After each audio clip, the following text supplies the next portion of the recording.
The sweet aromas of the apple fritter, cinnamon roll, and blueberry muffin are hard to resist. So making it home without reaching in your McDonald's bag is no easy task.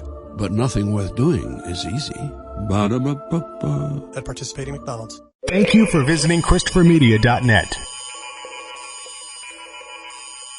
Christopher Media. Let's make some noise. From Asthmacore Studios near Detroit, Michigan. It's unregimented. Gangsters, what's up, guys? And now, here are your hosts. Show number 200. How about that? How about that? We'll get to her later. I'm Chris. I'm Aaron. I'm Rich. Wow, another week. You know, how is it that a week goes by so fast, and yet when you look back at the previous week, it seems like so long ago?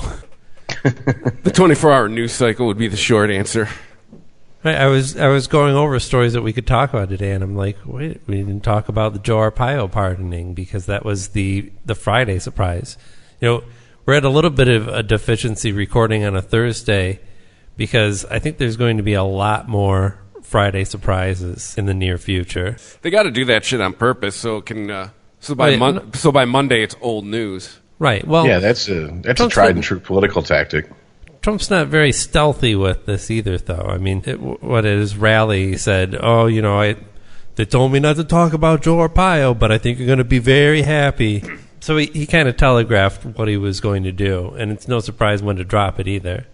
Plus, the hurricane. Yeah. Well, for people who maybe have heard the story and they just have a vague idea of who this guy is, this was the sheriff of Maricopa County in Arizona, who in 1993 set up Tent City outside of the jail. And we're talking county jail. And I think it's important that this is pointed out, which seems to get lost. This seems to get lost in the media reporting on this. Mm-hmm. County jail is for people who are awaiting trial, who can't afford bail, and people who are sentenced to a year or less. Right. So this is not murderers, rapists, child molesters that are put in Tent City. This is people who, like, minor drug possession, a DUI, couldn't pay their fines, couldn't pay their tickets, and they're stuck in an outdoor tent city in Phoenix, Arizona, and temperatures were exceeding 145 degrees on a regular basis. And this guy had the balls to, on camera, while walking through this fucking his creation, to call it a concentration camp, and was proud of it. Nice. And that's just the tip of the fucking iceberg. I mean, here's the real reason I think fucking he got the pardon from Trump is because he threw in whole hog behind Trump on his birther bullshit. He actually sent deputies underneath him, like, to Hawaii to try to track down and prove that Obama's birth certificate was fake. On top of that, he had his hands, he was involved through back channels in a fake assassination attempt that was never real, but it just so happened that the story broke and the arrest for it happened right before an election, so it drummed up support for him. That pity vote, poor guy. He staged. Oh, right, I did hear about it. He staged. Well, really, there wasn't even an attempt. There was like an arrest made and an accusation made that he was going to try and assassinate the sheriff. Yeah, and so that boosted his poll numbers. Right, I remember that. Yeah, I mean, and just a Google search, and you can, I mean, we're talking newspapers, 25 years worth of stories on this guy. Right. And I mean, I know Wikipedia, it can be kind of sketchy, but you can go to Wikipedia and they just look at the list of shit he's been involved in, and this will tell you the type of person he is. Right. Because and I think a lot of people hear just the shorthand of who this guy is. Well, this guy, detained a lot of illegal immigrants against judges' orders. and eventually got fired and was looking at possible prison sentence for disobeying the court orders. And they, I think to your average American, that sounds like a hero. Like, obviously our laws are broken, and he's just taking matters into his own hand. But this is a man who is violating the civil rights of not only illegal immigrants, but legal immigrants, full-on citizens, all kinds of people. Oh yeah, there was multiple cases of sexual assault that he buried because the people involved were of Latino descent. Right, and I think I think a lot of people, while there are hardcore, just out and out racists that would support this guy, I think there's a lot of people that just on paper oh, that seems reasonable though. But if you were witness to some of the shit that this guy did, you'd have a better understanding of just who your president is giving a full pardon to, because he's pretty disgusting and almost completely un-American. Well, he's a fucking scumbag. I mean, I'm not. Look, I don't want to advocate violence, but I mean, some people, they probably need their ass kicked, and he's definitely in that category for me. Yeah, he's just a fucking old bigot who's had so much power that he thought.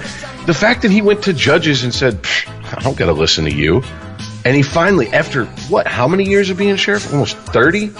A judge finally reached down and under his robe and realized, oh, these things hanging below my dick, these are balls, and said, yeah, you're gonna fucking do what I tell you to do because I'm a goddamn judge. Right. You're a fucking sheriff. No, I'm not. Well, then enjoy going to prison for contempt of court, motherfucker. That's the most insulting thing about all this. That's what he's being pardoned for. Not all the rest of the bullshit he's done. For contempt of court. Yeah, he wasn't even brought up on any charges that I'm aware of on any of these just outright atrocities. No, and this is contempt. If a story broke, okay, that in Guantanamo Bay we were putting prisoners in a tent or in a city made of tents in 145 degree heat to the point where their shoes were melting, literally, people would flip the fuck out. But for some reason, this asshole does it. And of course, all the people that get down on their knees and fucking gag on cop cock fucking just go, oh, well, that's a hero, man. These are criminals. These are fucking people that couldn't pay fines. All right? You know what this is? These people are you if you hit a bad stretch in life. Do you deserve that? I mean, it's ridiculous. And for him to just walk around like some fucking commandant, like Colonel Klink in Hogan's Heroes and shit, strutting around with that shit-eating grin on his fucking face while people were being recorded in the background in these conditions, and him talk about, well, our boys over in Iraq sit in this heat all day, so these people can deal with it. Yeah, dipshit, but they don't fucking...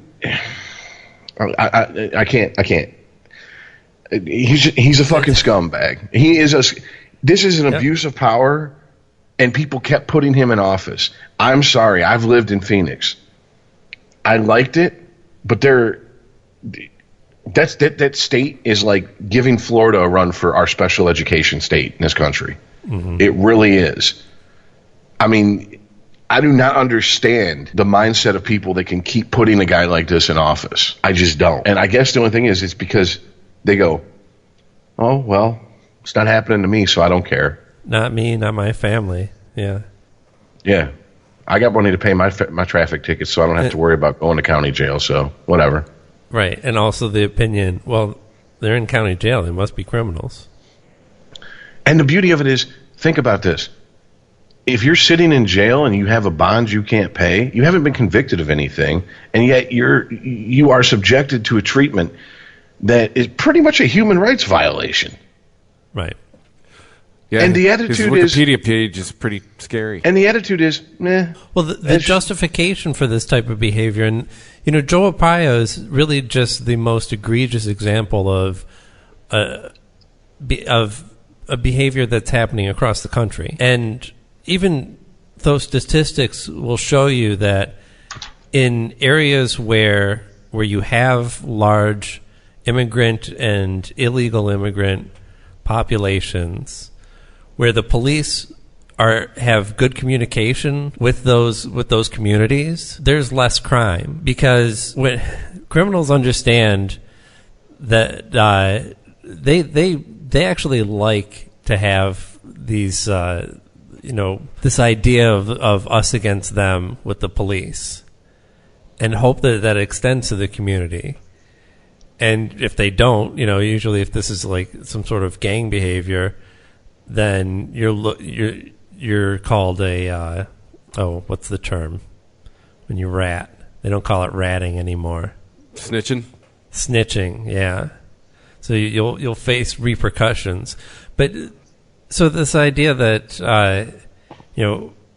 cracking down on immigration is going to do something about crime is just to the contrary, because criminals take advantage of those situations because they know that they can rob somebody's house and they're not going to call the cops, because what's it going to do? I'm not going to get my TV back, and I may be looking at possible deportation if I'm here illegally. Or even if I'm here legally, maybe they start looking at other things. Maybe I've got relatives staying with me that are illegal. And, it's not just about TVs. It becomes about any type of crime, any type of violent crime. So they're actually making cities with large immigrant populations more dangerous and more of a petri dish to grow criminals in this environment, because they are helping with the narrative of us against them. The man against the colored man or whatever. Well, the two is just going to build resentment. It's going to create more criminals that way as well. Right, and it gives you a narrative to work with too. You're tired of these cops fucking coming in here to our neighborhood and fucking shit up and telling us what to do, and we're going to start setting the rules around here and making our own type of justice. And that's what that's where gangs start. Gangs don't start when like 4 or 5 guys get together and they're all really good at robbing and mugging people. I've only heard about it, but they start like any large group does, with an ideology. And ideologies are easily built up when you have a common enemy.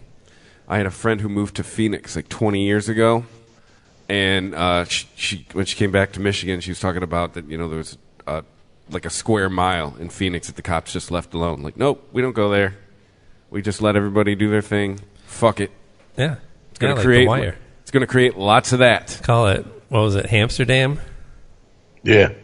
Yeah, where they pushed all the drug dealing and said, hey, as long as there's no violence, you can fucking grind in this area and sell whatever you want. Just no violence.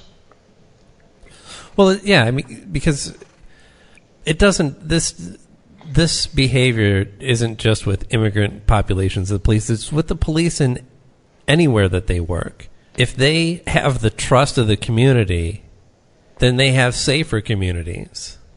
And if they don't, then nobody's willing to snitch on anybody, and the criminals get away with all kinds of shit. A major problem I see with guys like Arpaio and the police is every time there's a police shooting, social media, sites online, you just see cops constantly come out, and we're not all like that. There's more good cops than there are bad cops.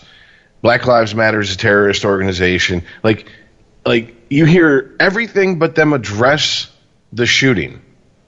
And what's even worse is when it's a completely unjustified shooting, an indefensible shooting, they gloss over it even more.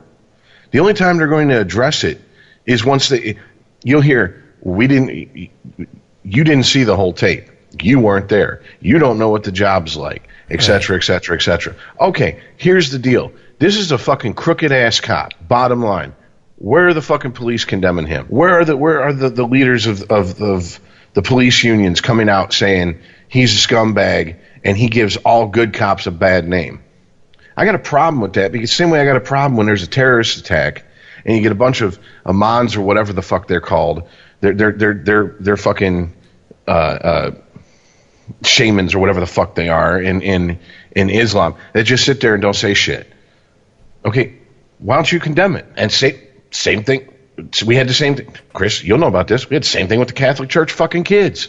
Oh yeah. How come I didn't hear the Pope condemning it? How come I didn't hear bishops and all this shit coming out saying this is fucking horrible, and we're going to do our best to see these people locked up for the crimes they've committed?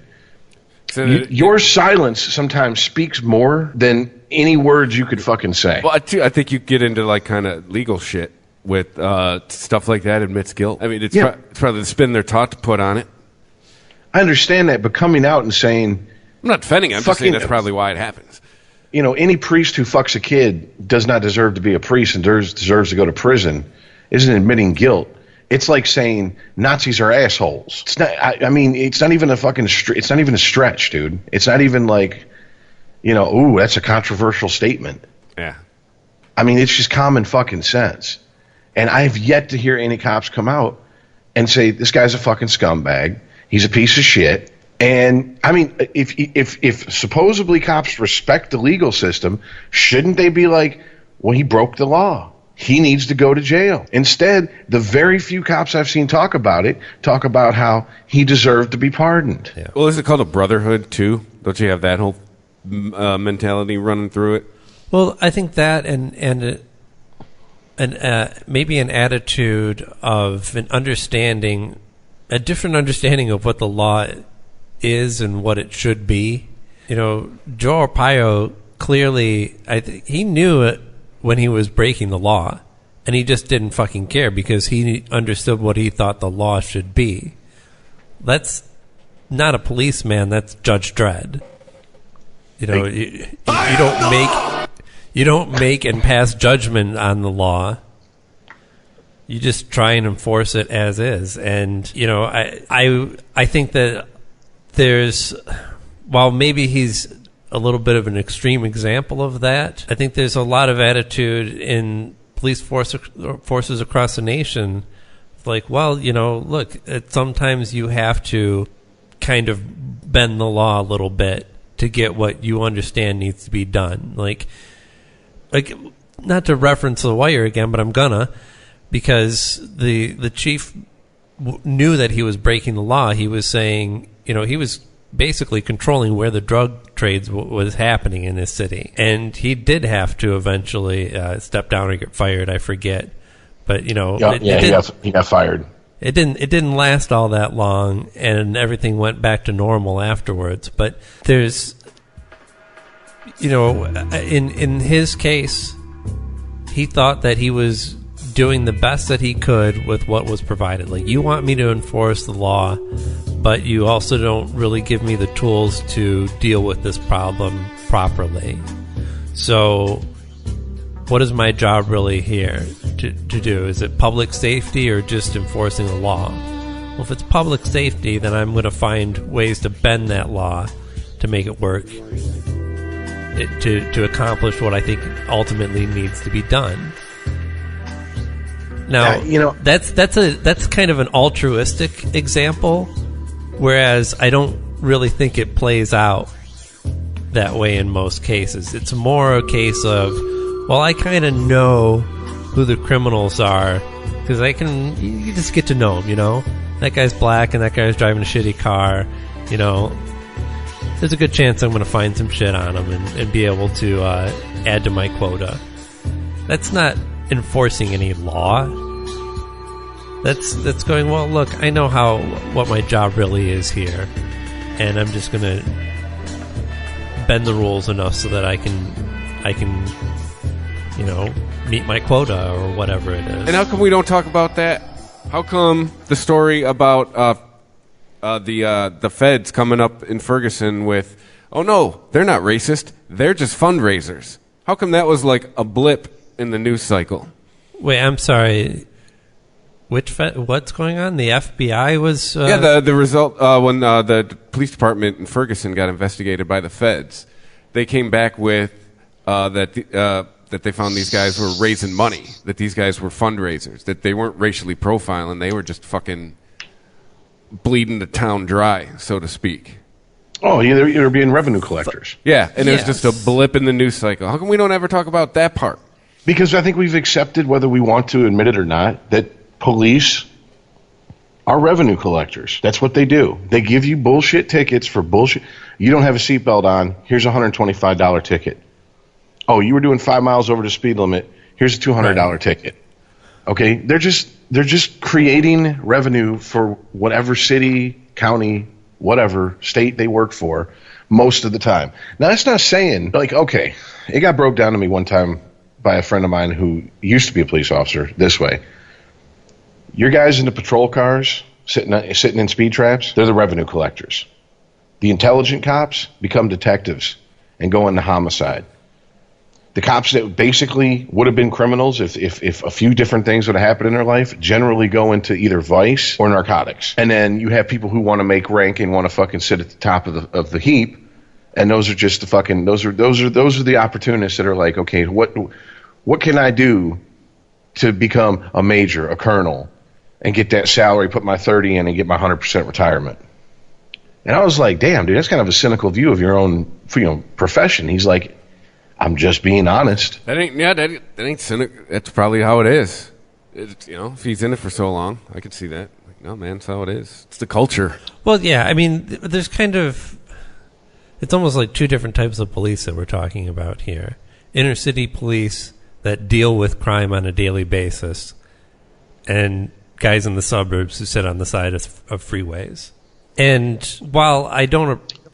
and full disclosure, he did work in, I won't say a rural area, because that's, you get the idea of, like, trees and shit and wilderness, and he was in a small city, on the edge of the suburbs.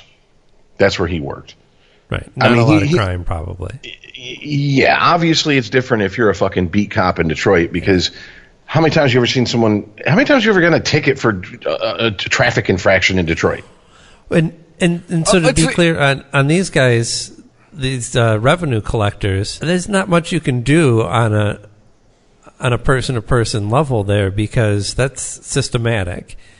If that officer continues to not meet his quota, if he says, this quota on the ticket that's bullshit, no matter how you want to phrase it, and doesn't sit on the side of the freeway and just look for people speeding, he's going to eventually be demoted, sit on a desk, or just be outright fired, because it's a business like any other. It's just like Wells Fargo that I want to talk about too. It's the same type of behavior that got Wells Fargo into their situation.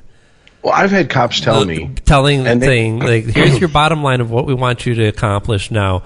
You need to do that however the fuck you need to do that. I've had or cops we're going to get somebody else.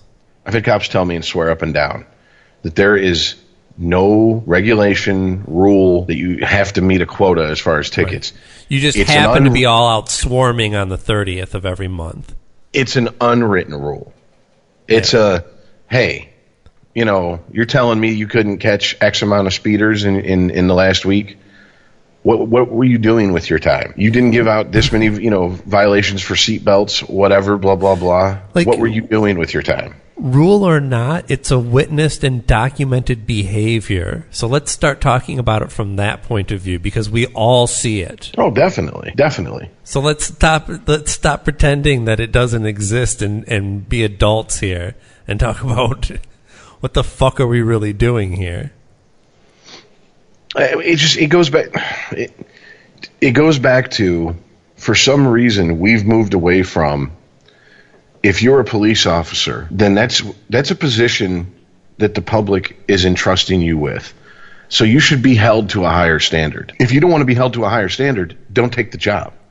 Right. Well, the problem is be a citizen. They need to hold themselves to a higher standard. Well, I mean, half the people that are cops. Aaron, what does Adam Carolla joke about? It's like all the like football fuck ups, right? Like that had no future. Ended up, they end up being cops. Yeah, like, the assholes you went to high school with. Yeah, they peaked in high school. Yeah, like raise your bar of the people you hire. Well, I'm sitting here and okay, so we don't hold cops to that higher standard, and we've somehow moved from that to accepting that, cops aren't here to help. They're here to hand out tickets. If your car gets stolen, you have to file a report for the insurance company. So they handle the paperwork for you. And, I mean, same if your house gets broken into, something like that. That's basically, if you're a law-abiding citizen who occasionally does shit like speed, drive with no seatbelt on, look at your phone while driving, whatever, and you get, normal tickets, that's your interaction with the police. And there's no face-to-face policing anymore. Like, the only reason I know some of the cops' names that I do is because of my job. I come into contact with them, and, for the most part, they seem like good guys. I haven't met one who I've just been like, wow, that guy's a fucking asshole. I haven't met one yet. I mean, I have at other jobs in other cities. Let's just put it this way. I wouldn't want to piss off a Southfield cop. Let's put it that way. The percentage of assholes who walked in, and when I worked in Southfield that I dealt with that were cops versus percentage of non-assholes was way higher in the asshole side. So, but I mean, it's right. They don't offer desirable salaries. I mean, there's all kinds of crazy rules. I mean, they gotta raise. If you're only gonna pay $35,000 a year for a cop, you're gonna get a $35,000 a year cop. And you expect them to have a 4-year point. How degree. much do we respect that position? Because usually we do that with money, like with doctors and lawyers and whatnot. You're going to get a cop who works hard enough just to not get fired. Right. Well, it's interesting because talking again about the difference between inner city cops and suburban cops. If you're in an area that has a higher crime rate, I understand that a lot of your job is just like whack-a-mole. It's just trying to keep the shit from boiling over, right? Now, if you happen to be lucky enough to live in a very low crime rate area, don't you think that it wouldn't really change your job description? I think you should be paid accordingly. It doesn't mean it's changed to revenue collector. It means that you are on preventative duty. Like, your job now is to make sure that you don't have to get calls when shit gets out of control. Let's say, it should be instead of getting called out for the neighbors that are fighting with each other. Maybe if you were in their neighborhood every once in a while and talked to these people, you'd find out that there is some kind of beef that you could have intercepted and prevented before it ever happened. There should be a sliding pay scale for what you have to deal with. The only comparison I have is what I know is like radio. Your salary is based on the cost of living where you're at. Cops, if you have to be a cop in Southwest Detroit versus a cop in fucking Beverly Hills, Michigan, or West Bloomfield, the pay for the guy that's got to go deal with the shit in Southwest should be way more than the guy who's just got to sit and look for fucking speeders. I don't agree, and here's why. I mean, a little bit of a bonus because it's a potentially more hazardous job. Well, that's just economics, and that's how it works. I mean, if you want to get a guy to go on a fishing boat in Alaska, you're going to have to pay him a little bit more than your average salary for just somebody that can lift 50 pounds. But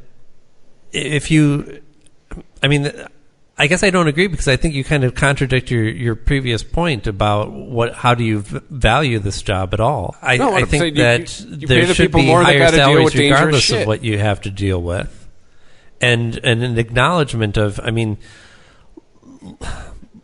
look, statistically, I'm sure you're more likely to be shot or killed as a police officer if you work in Detroit or Chicago or New York or some place.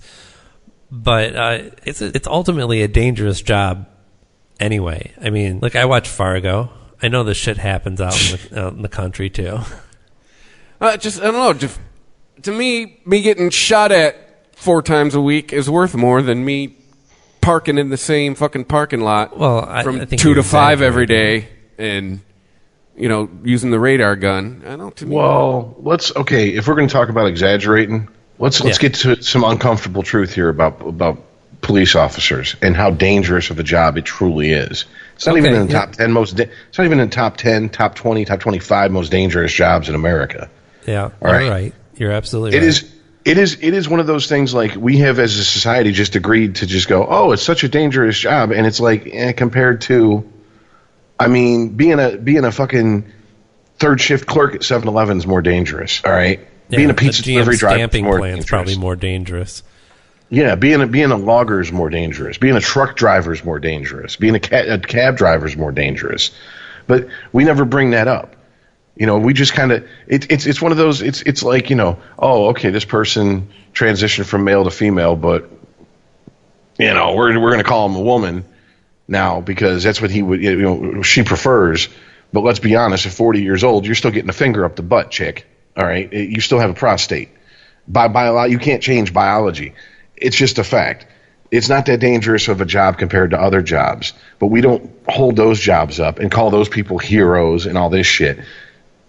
Where it comes in, where it's, I guess, and I feel this way at least, where it's warranted that they're looked at as like heroes is a long way to go. Some cops are heroes, a lot of shitbirds, just like the military, but it's the fact that they do the job that no one else wants to do, or they go against every instinct in their body. When most people would run, they run away from the danger. They're running towards it. Same thing with firefighters.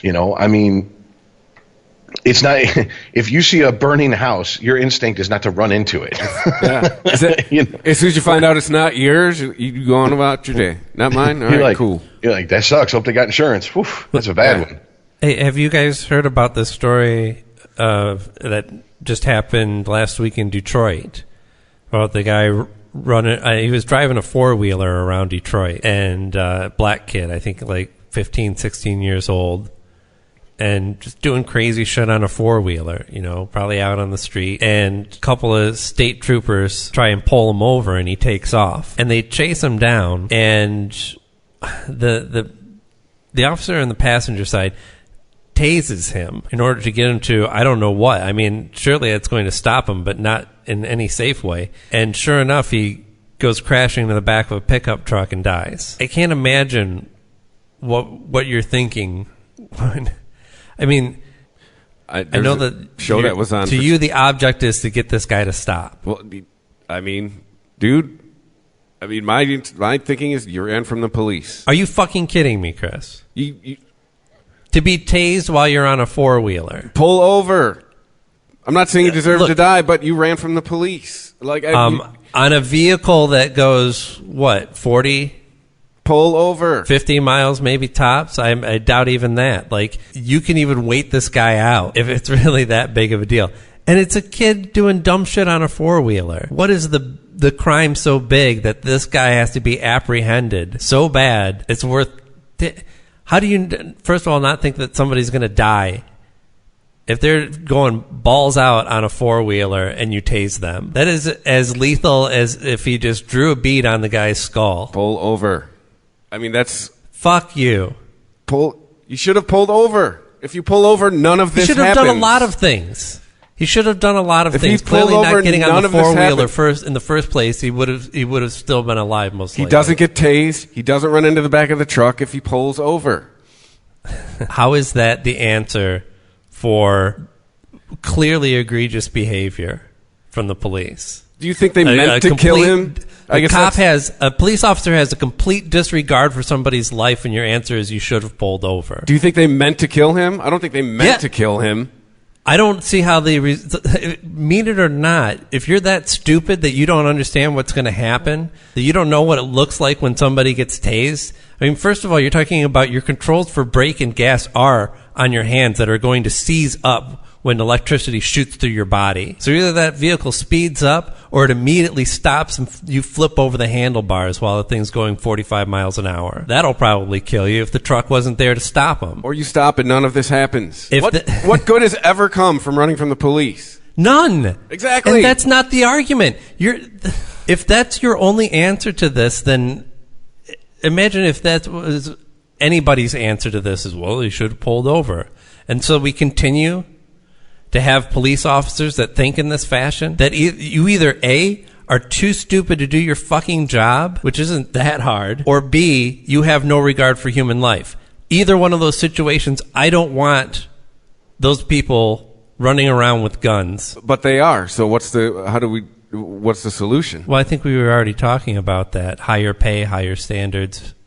I mean, we didn't talk about better training, but that goes in there with it. Those are actual solutions. You also have to change the culture and the mindset that is so ingrained in police that, I mean, it's almost second nature. I mean, yeah, you should never run from a cop. If you run from a cop, though, no matter what, you're going to get your ass beat. They are going to beat on you with as many cops show up before you're handcuffed, while you're handcuffed. It's going to happen. It is a given. And that is indicative of the mindset of police. Oh, you didn't do what we said. We're going to inflict punishment upon you for not doing what we said. That's not that's not a cop's job. Right. The cop's job is not to punish criminals. The cop's job is to apprehend and deliver criminals to the justice system for them to punish. Well, actually, you can't even say criminals because... Well, alleged criminals, whatever. Right. They need to find people suspected of doing wrong and apprehend them until somebody else can judge them.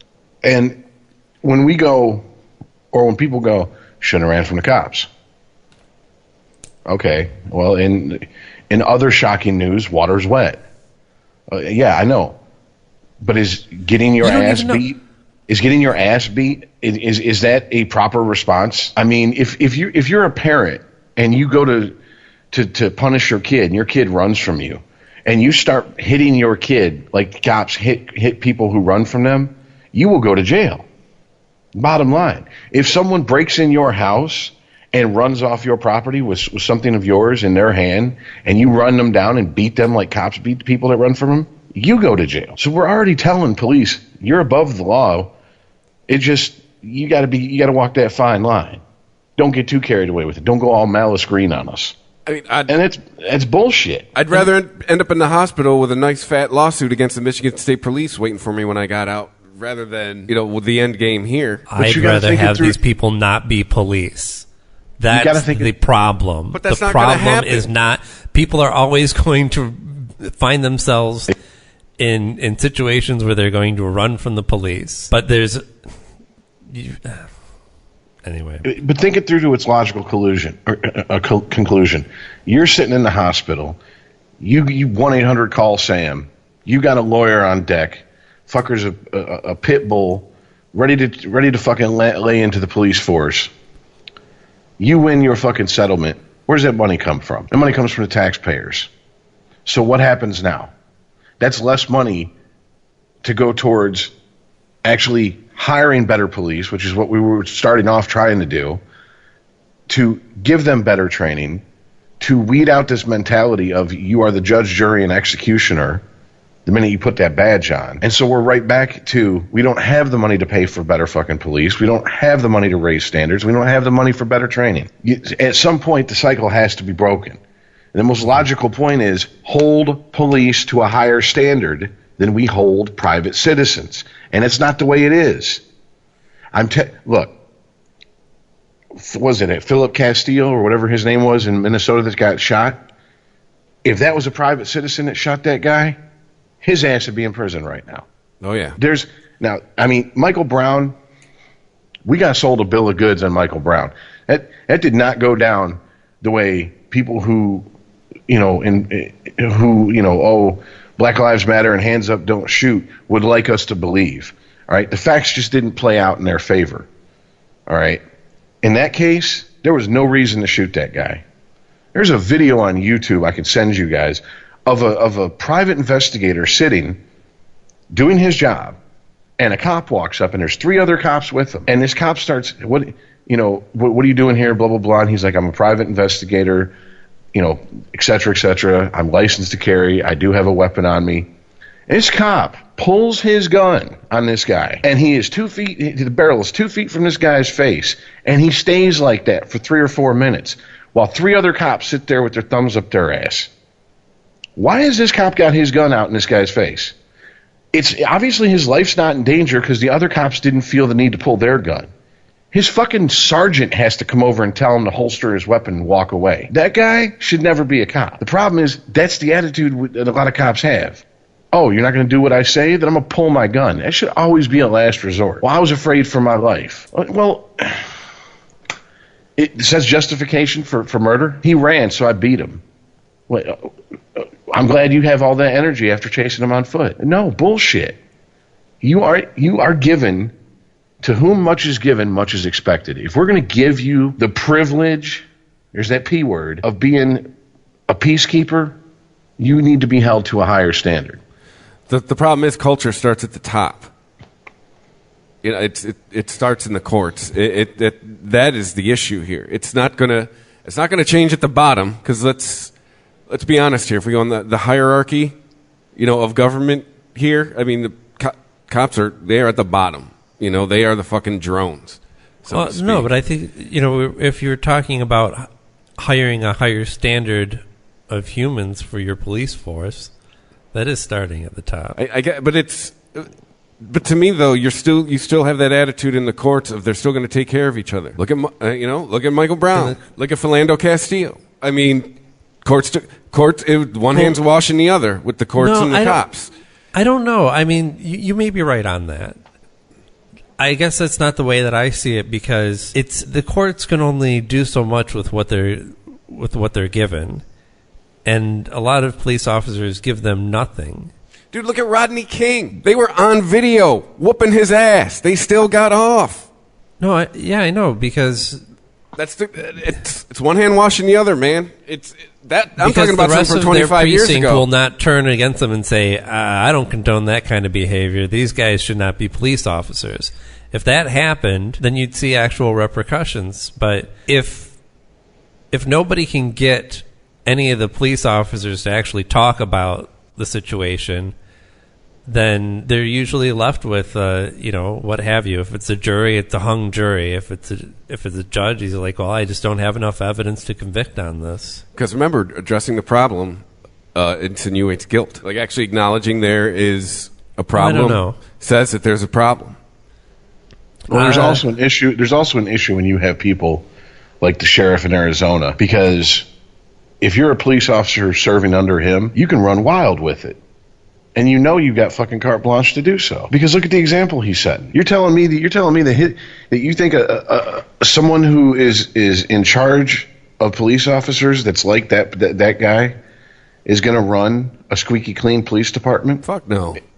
Of course not. So I mean that shit rolls downhill. The problem is, and I do have empathy for cops when it comes to this, because I understand it a little bit, just a tiny bit. Now, I'll never be a police officer, so I'll never understand it on the level they do.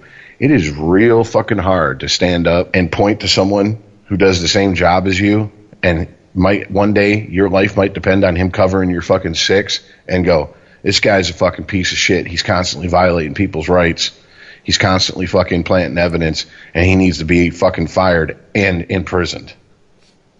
Because every other person that you work with is believe me, they ain't ever forgetting that shit. Oh, right. I mean, basically, you blow a whistle as a cop, you might as well fucking put in your 2 weeks notice, and you better fucking wear body armor for those next 2 weeks. I mean, that's just all there is to it. So I do have empathy for cops that they are like, we want to stand up, but when we do, it's not even from the top down. It's from our own people. It's from our peers, You better not call for backup ever again, motherfucker. You going to turn us in? You going to rat us out? Yeah. Sometimes it needs to be done. That's what I'm talking about, changing the mindset and the culture. And you're not going to change that from the courts. Now, if you want to say you can change it from the leadership in the police department, I have more hope that you could there. But from the courts don't fucking matter. How many cops get on the stand and lie every day just to fucking make sure a case or someone gets convicted? But that's what I'm saying. Like, don't let that shit. Like, I guess I can't speak for him, but I'm sure there's got to be a mentality out there. It's like, doesn't matter. I'll get off.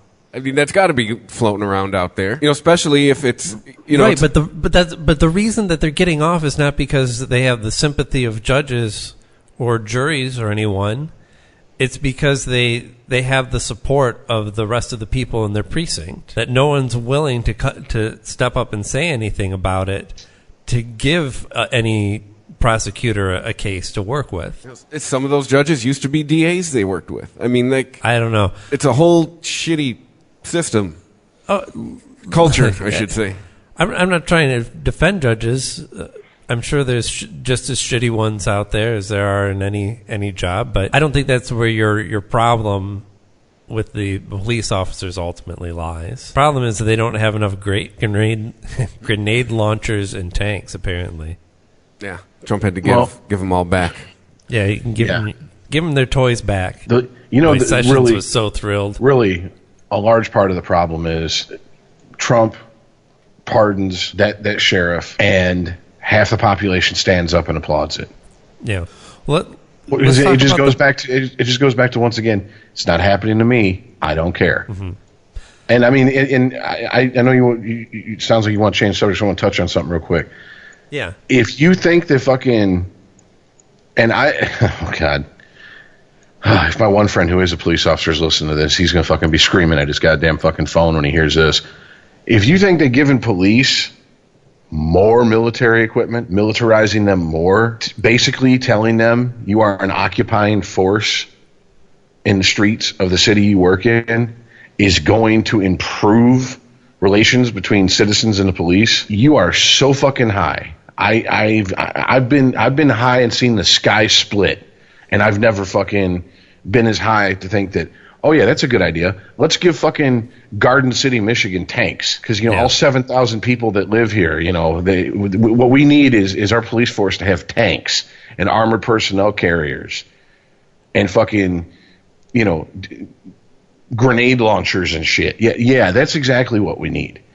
Because guys, if they have the gear, they have to justify having it at some point. That's why there's been such a large spike in no-knock warrants and them just kicking down doors to serve warrants for like failure to appear in court and all that shit. That's how come, it's a given these days. If your door gets kicked in and you got a dog, that dog's dead. They're going to kill that dog right off the bat. Well, it barked at me. Of course it did, stupid. You just fucking kicked in a goddamn door. If I fart too loud in my sleep, my dog barks. Should I fucking wake up and shoot it? Right. And none of this leads to a more free society. In fact, it goes quite in the opposite direction. Right, because you could have used that money for other things, but that's not how it's allocated. If you raise your hand and say, I think our officers need to be paid higher, need to be paid more, your answer is going to be like, well, let's see. I don't know if the voters are going to go for that, and this is going to be a really tough election year anyway. We'll see what we can do about that.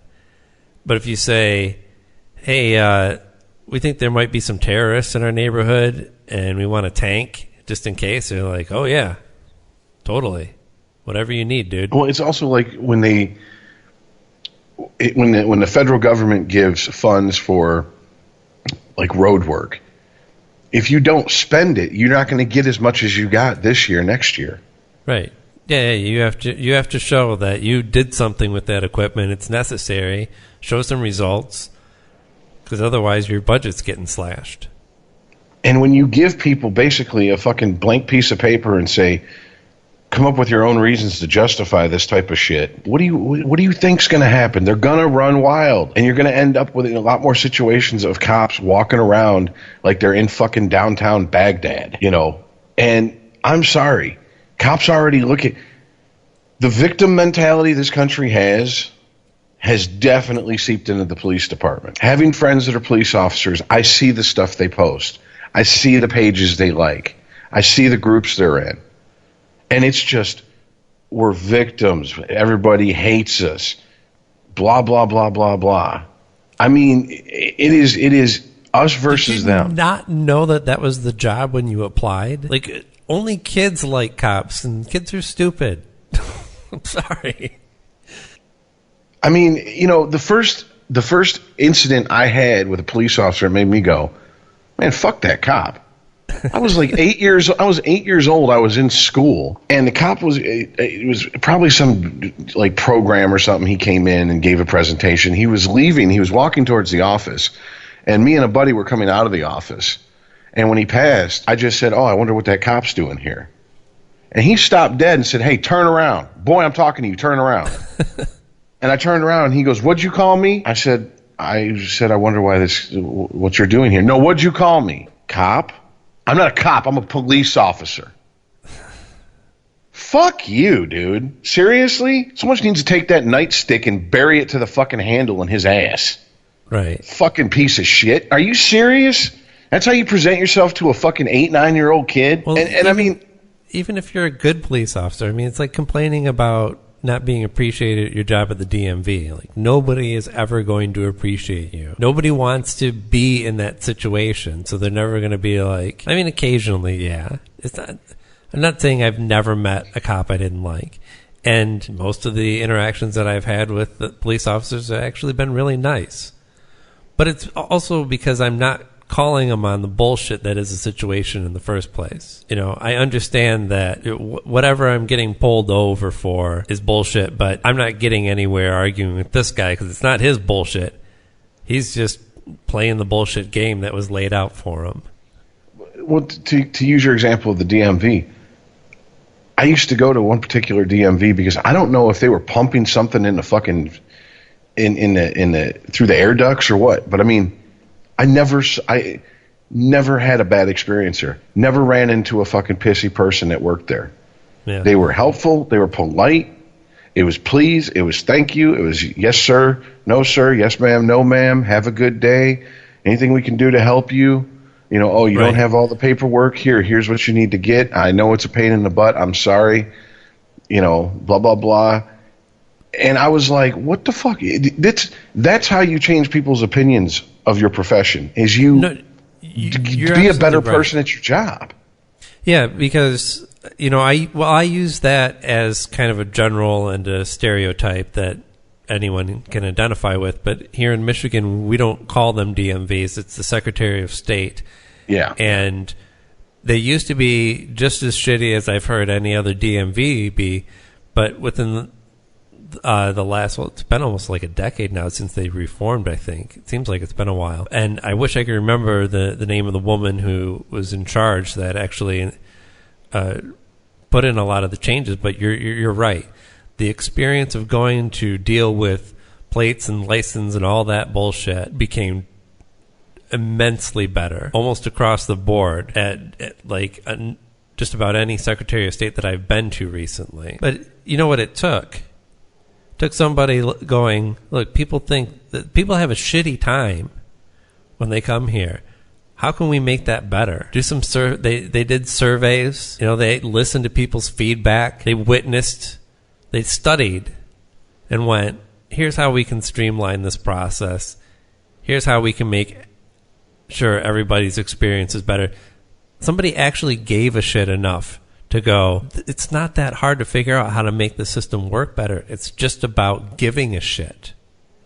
And not just having it be, well, it's government, and what are you going to do? You got to get your license done, so it's not like you're not going to go there. So why do we have to be nice and accommodating or anything? We have no competition. Yeah, it's the electric company attitude. Where else are you going to go? Right, which is why in so many interactions, people have this low opinion of their government. And it becomes this, like, you know, this idea that any government is bad, that it's all corrupt and that it's all useless. It's all just bureaucracy and red tape. Well, you know, it's here in Michigan, I don't know about other states. I haven't lived in other states in a while. They now, when they pull you over, they have a database, and they can tell whether you have insurance or not. Yeah. And to be clear, they can't pull you over for not having insurance, but if they pull you over for anything else, they can run your insurance. Exactly, yeah. And so when they walk up, the last time I got pulled over, he walks up, and he goes, license, registration. And I hand it to him, and he goes, you have insurance? And I kind of smiled, and I said, you know the answer to that question before you even ask it. Right. And he smiled back, and he's like, oh, you figured that one out? And I'm like, yeah, it's been a while. I think it's pretty much common knowledge at this point. And he's like, yeah. He's like, that's how come we don't require you to have paper and proof of insurance. You can just have it on your phone. He goes, in fact, we just ask to see if someone's going to lie to us. Because if they'll lie to us about that, they'll lie to us about something else. Right. Oh yeah, I forget, but I had to show a cop my proof of insurance. I think it was some time where I got pulled over and let go. But I was having trouble remembering the password. And he was like, oh, don't worry. He's like, just make sure you have it up by the time I come back. Goes to his car. I figure out my password, show it to him. He's like, all right. But yeah, he's like, yeah, you got insurance. I'll let you sweat while I go write your ticket. Yeah. I mean, but he could have been a dick and been like, that's not the question I asked you. But I didn't say it in a dickish way. I just kind of said it like in a, like, come on, we both know the answer to this question. You know what I'm saying? Like, yeah. I get, kind of like I get what you're doing here, dude. You know what I'm saying? And thanks for the courtesy. Yeah. But we both know how this ends. And I mean, I was on the job, so that's that's probably why he took mercy on. He only had me doing 7 over. I'm like, that's not right. Really. I'm going to go to court over that. Are you kidding? Right. Well, it might have been a smart-ass response, but it was a truthful response because you were admitting. Yeah, and I did have insurance, and so, I mean, now if he'd have come up and I didn't have insurance and he'd asked me that question, I'd have been probably sitting there. I probably would have had the same look on my face if he asked me to divide by 0. I'd have been like, well, shit. What do you? I mean, I guess at this point, now that I know what I know, if I'm ever without insurance and I get pulled over, proof of insurance, I don't have insurance. Just give me that ticket. I mean, there's no point in even trying to lie and talk your way out of it. There's none whatsoever. But I mean, that interaction with that particular police officer was like, okay, like he could have been a dick about it, and he wasn't.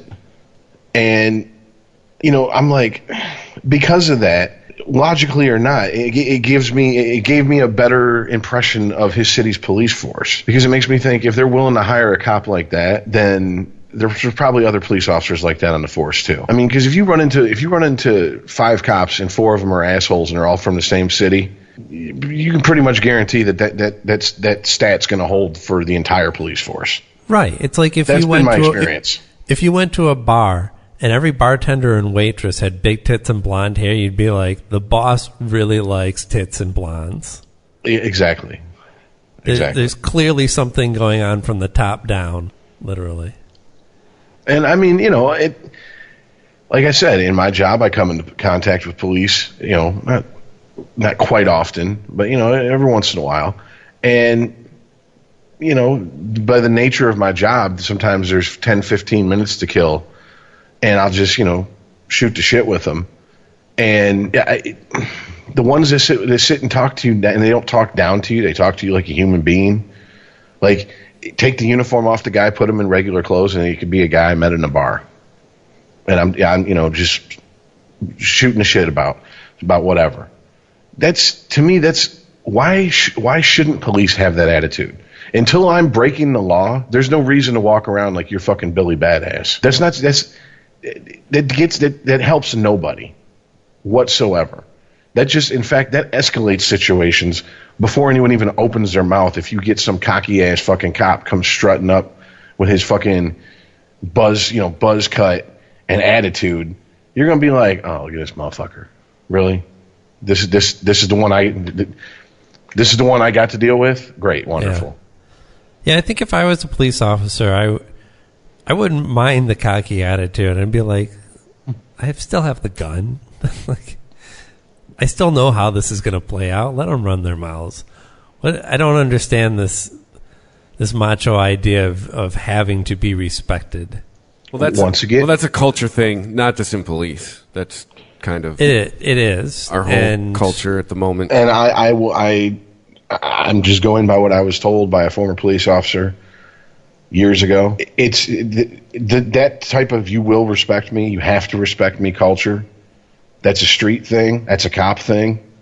And he said, not joking at all, some of the best cops I met would have been great criminals because they think just alike. Oh yeah, they can almost second guess what a criminal is going to do to a T because that's what they would do if they were a criminal.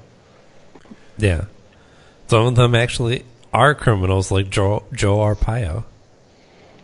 The really sad part is I know that there's been some sort of resistance to his pardoning of him, but how much time is he really going to do? Even if the pardon gets reversed, He's going to what? He's going to sit in fucking protective custody in a county jail, not in Tent City. That's for goddamn sure. Mark my words on that one. Yeah, he's going to have AC. And, yeah, he's going to, what, do a couple months? Worst case scenario, he'll get really sucked into Days of Our Lives. Oh, see, we're getting back to one hand washing the other. Yeah, he doesn't deserve the pardon. He deserves a real sentence, what he deserves. But the problem is that they only got him on contempt of court. You can't, right? Just like we talked about with OJ, we kind of know why they gave OJ the sentence he did, or they did, because they were like, well, you got away with murder. Now we're going to throw the book at you and give you the most amount of time we can.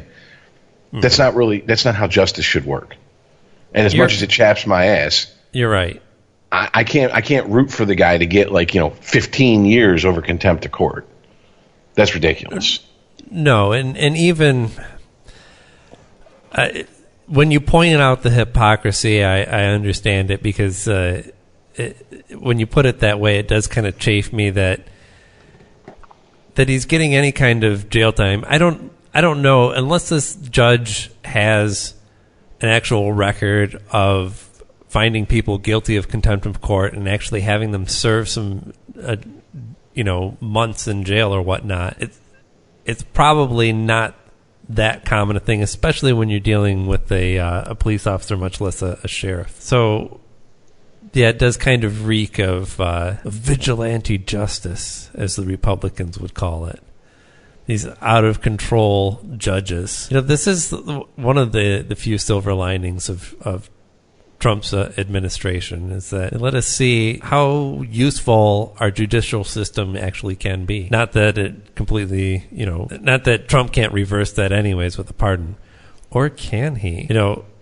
Was it Paul Begala that said on Real Time last week that what this pardon of Joe Arpaio really was a message to anybody wrapped up in this Russia investigation to stay strong, because he will support you and ultimately pardon you. And I believe that. Well, that on top of the fact that, Arpaio was his buddy in the birtherism scandal, quote unquote. But yeah, and we covered that last week. Trump has a real issue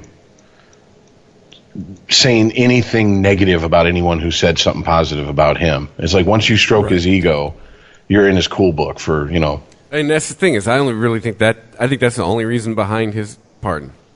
Oh, definitely, dude. That guy had his back during the birther shit. I don't think Trump would, if he hadn't had his back during the birther shit, Trump still wouldn't know who the fuck he is. Yep. Well, that's probably true as well. But I'm sure that there was a lot of people that were telling him not to go through with this pardon, especially when you're still trying to get rid of the stink of neo-Nazis, that it's really not a good time to pardon somebody. And really, I think in most cases, people would say, unless there's really extreme circumstances, the first year of your presidency is not a good time to be pardoning people. Usually, presidents wait till that last quarter, and they're just like, oh, and by the way, these guys are all out of jail. See ya. Yeah, exactly. But what the story that I read today was that Mueller is working with state police force on some of the things that he's investigating, and the theory is that if he brings state charges against somebody and uses that to pressure them, the president has no authority over that. Only the governor can pardon you if you're found guilty by the state. If you're found guilty by the federal government, then the president can do something about it. So that might be a way to actually, if they actually get some charges on somebody and use that as leverage to get them to turn against Trump won't have, the pardon dangling there to say, hey, just keep your mouth shut and it's all going to be fine. Well, I can't even think of... Sorry, I got a little bit hung up on what you said, and I was thinking about it. I can't think of another president that's pardoned someone this early into their term. Yeah. Did Ford do it? Did Ford do it for Nixon? Yes. At the beginning of his term? Okay, that's the only one I can think of. Yeah, I think that's the only time. I don't know. Yeah, pardon something you do on your way out. Like, wasn't December is when Obama did all those pardons? Mm-hmm. Yeah. Didn't Bush last month pardon a whole bunch of people. But hey, Yeah. But we talked about you really think Donald Trump's going to listen to anybody has to say to him? No, he's already proven that. Donnie John's going to do what he wants. I'd like to credit Tina Fey with coming up for a suitable nickname, finally. Right, but I think left to his own devices, he wouldn't have pardoned him. I think he had his staff telling him, don't touch this with a 10-foot pole, and he had his lawyer saying, you might want to pardon this guy as a message. But what's the message? The message that I stated earlier, that if anybody gets wrapped up in the Russia investigation and fears facing jail time, know that the president will pardon you, which means that they are less likely to cooperate with the investigation and actually turn against Trump. I guess. Did this guy have any ties to that investigation? No, No, you're misunderstanding. Zero ties. It has zero to do directly with the Russia investigation. It's a willingness to pardon somebody because they are on your team, on your side. They got your back and you got their back. And that's the message with this pardon ultimately. Anybody that has the FBI approach them on this investigation and want some answers, you keep your mouth shut. I'll make sure you get the pardon. I think you're giving him too much credit. I think it's just him pardoning a buddy. I really don't think he's even drawing lawyers. I didn't give him any credit. I said his lawyers. His lawyers were probably the ones who were whispering in his ear, saying how good a pardon would look to anybody that falls under the Russia investigation. Well, we'll see. I just find it suspicious too that Russia just seems to just go away. It seems to be fading into the background. Well, it's on the back burner as far as the news is concerned, but that's where it should be. That's all I need. I want a steady flow of information. I don't want to be bombarded with it. I don't want it to be the top headline every day. I just want to be kept abreast of the situation as it plays out. Well, I'm not trying to, sound like Miss Cleo, but when we first started talking about the Russia shit, it's going exactly like I said it was going to go.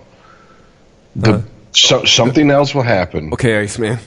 And God damn it! I even give a preface to try to distance myself, and I couldn't. But no, and it didn't take any psychic ability to see this coming. It's the nature of how society is these days. It's at the forefront of our minds. It's everybody's talking about it, and then something else happens. All of a sudden, statues have to come down south. And everybody's got an opinion about that, and everybody's riled up about that. And then, the flood happens in Texas and shit, and everybody's talking about that and politicizing that, and it's climate change. No, it's God punishing us because people fuck each other in the ass and all this bullshit. And it's just like you said, Aaron, it goes to the back burner. Right. And that's just the nature of society, how things work. But I think that ultimately is appropriate. The outrage. If there's an investigation, if there's suspected wrongdoing or outright crime from the president or his administration, I think, outrage is something that you can't necessarily control. You're so angered, you're outraged. But the correct and adult response is concern and interest. Because, again, we're talking about an investigation. And if we're so concerned about, citizens having their rights violated by people like Joe Arpaio, well, we have to extend those same rights to everyone, even those who look ridiculously guilty. And that's a good point, and it brings me to a question. Would either of you, if it took someone breaking the rules, the law, whatever, in this investigation, but the end result was Trump was out of office, would you go, let's turn a blind eye towards that? Or would you rather them play by the rules, stick to the letter of the law, and he stays in office? Yes, I would rather the latter. Yeah, me too. Because otherwise you have a never-ending battle and you have a martyr who was removed by the radical left and the deep state. And you also you did the two wrongs theory. Exactly. You sunk to their level. You just because it wasn't the same thing, you're still shopping at the same store, so to speak. Right. And I actually had this thought earlier today, is that, if enough evidence can't be found that something illegal happened under, by Trump or his administration, then we have to live with it. We have to see the rest of his term out and own it like adults, because, half of this country wanted it and the other half let it happen. I'm with you guys on that. That's how I feel. And I had gotten into a discussion with someone online who was like, because someone posed that question online, and this one person was like, I don't give a fuck. Break every law you got to get him out of there. And I said, what if that's you? What if that's what might be my question to that person? What if that's you? Well, I said, what if that's what if that's your politician? What if it was Hillary and the Republicans are trying to break every law they can to get her out of office and succeed? And I pointed out to this person, I said, how is what you just said any different than the people who you hate saying, right. Oh, I don't give a shit what evidence the cops plant. He's a drug dealer and needs to go to prison. And you cry about you're violating that person's civil rights. Right. I mean, how are you any different than that person? You're not. Just because you don't like them doesn't mean they're not entitled to their due process. Exactly. Name call all you want about what you think of Trump, his family, his administration, but really what this comes down to is they understood, Trump and everybody else involved in this, they have this understanding that they know what is best for the country, and a deep-set belief that Hillary and other Democrats are bad for the country, and that they will then use any method at their disposal to accomplish their goals, understanding that at the end of the day, they're the quote-unquote good guys. And that's the same exact behavior that people who want to see Trump out by any means possible are engaging in. Hey, you want to have faith in the system, you got to follow it. It's the same thing.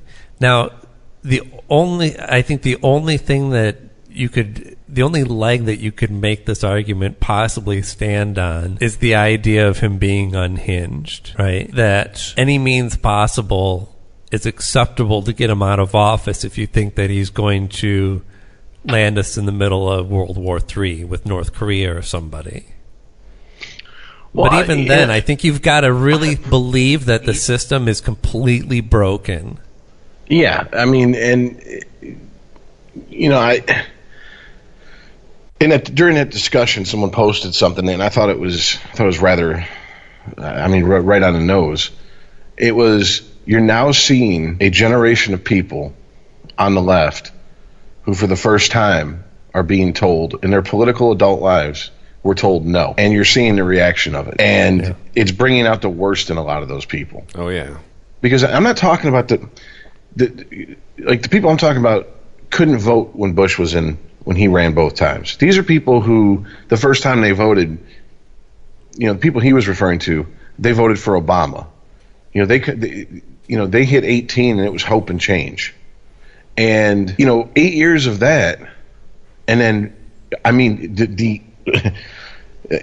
don't know how you get the complete antithesis of Obama is Donald Trump. And they're like, fuck it. We got to do whatever we got to do to get him out of here. And it's like, you kind of do see how, because you don't get your way, you turn into the very thing that you've been fighting against. I can't remember who said it, but be careful about fighting monsters. At least you become one yourself type attitude or mindset, I should say. And I truly believe it is that way with a lot of people, because I see people that go, I don't care if what he did was legal.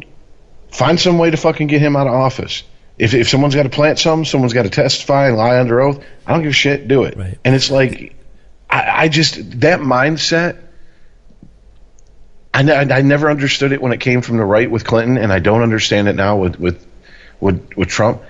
And I definitely don't want Trump in office. But I can't justify shitting all over the system just to get your way, because Chris is exactly right. And you were right. What happens when it's your guy? What happens when it's, the politician you voted for and they're in office? Because if that is, we're going to lower the bar and play dirty pool, that's not going to be the last time it happens. That's just the opening salvo in this fucking war. And once politicians understand, we can lie and get people out of office, we can just blatantly break the law with no fear of repercussions and get people out of office, it's going to happen every single fucking president, or at least they're going to try. Yeah, at least they'll try. And then we're Russia. I mean, at that point, you have people fighting over who they want installed in office. It doesn't matter what the people say. Well, there's also the scenario of, what happens when Trump is removed. Maybe it's better to have him in office for 4 years hobbled and dragging the Republican name through the mud, instead of, let's face it, a politician with a proven track record of success. Hey, we're on about 8 months of nothing? I mean, again, in our lifetime, when has the output from the government been so slow? Slow's giving it too much credit. It got pretty bad with Obama, with the Republicans just saying no, unless you absolutely ram it down our throats, and there's no way we can stop you. I mean, Trump gets we're not going to work with you. He gets out his gold pen and his leather binder. He signs some shit. Congress or a judge goes, nope, nothing happens. And meanwhile, how long's Congress been working on repeal and replace? 8 months? They're still on recess, probably, aren't they? 7 years they've been talking about it since day one. I mean, you're right, Chris. This is as bad as it's been, but I was just saying it got pretty. I didn't think it was going to get worse than the government shutdown that happened under Obama. Dude, if you're a libertarian right now, you got to be loving it, because the machine's eating itself. Well, yeah, I know a lot of libertarians who say, best thing to happen to the best thing to happen to government was Trump getting in office, because it's going to just come to a screeching halt. Yeah, absolutely. And I'd rather have a government who can't move than a government making moves just to say that they're doing something. I mean, even look at what in the last week, the transgender ban came out again, and then sure enough, 2 days later, there's somebody shooting it down, going, "Yeah, no, whatever this, ignore that guy. No, we're not doing that." I mean, if you're libertarian, it's been a great 7 months, 8 months, because nothing is happening. Which is, now I'm starting to understand why a few of my friends who are more the militant libertarians, like the taxationist theft bunch, were like, yeah, fuck it, I'd rather have Trump in there than Clinton. Because, I mean, to their credit, they even before the election, they were saying, because he's going to get in there, it's going to just be fucking gridlock. It's just everything's going to stop. People are going to fucking fight him at every turn. It's like putting a stick in your bicycle spokes on Inauguration Day. Well, maybe that goes back to what we were talking about before the show, when I asked, okay, the statues are down. What did we accomplish? What's been solved? What issues have been solved? Besides people's feelings aren't hurt.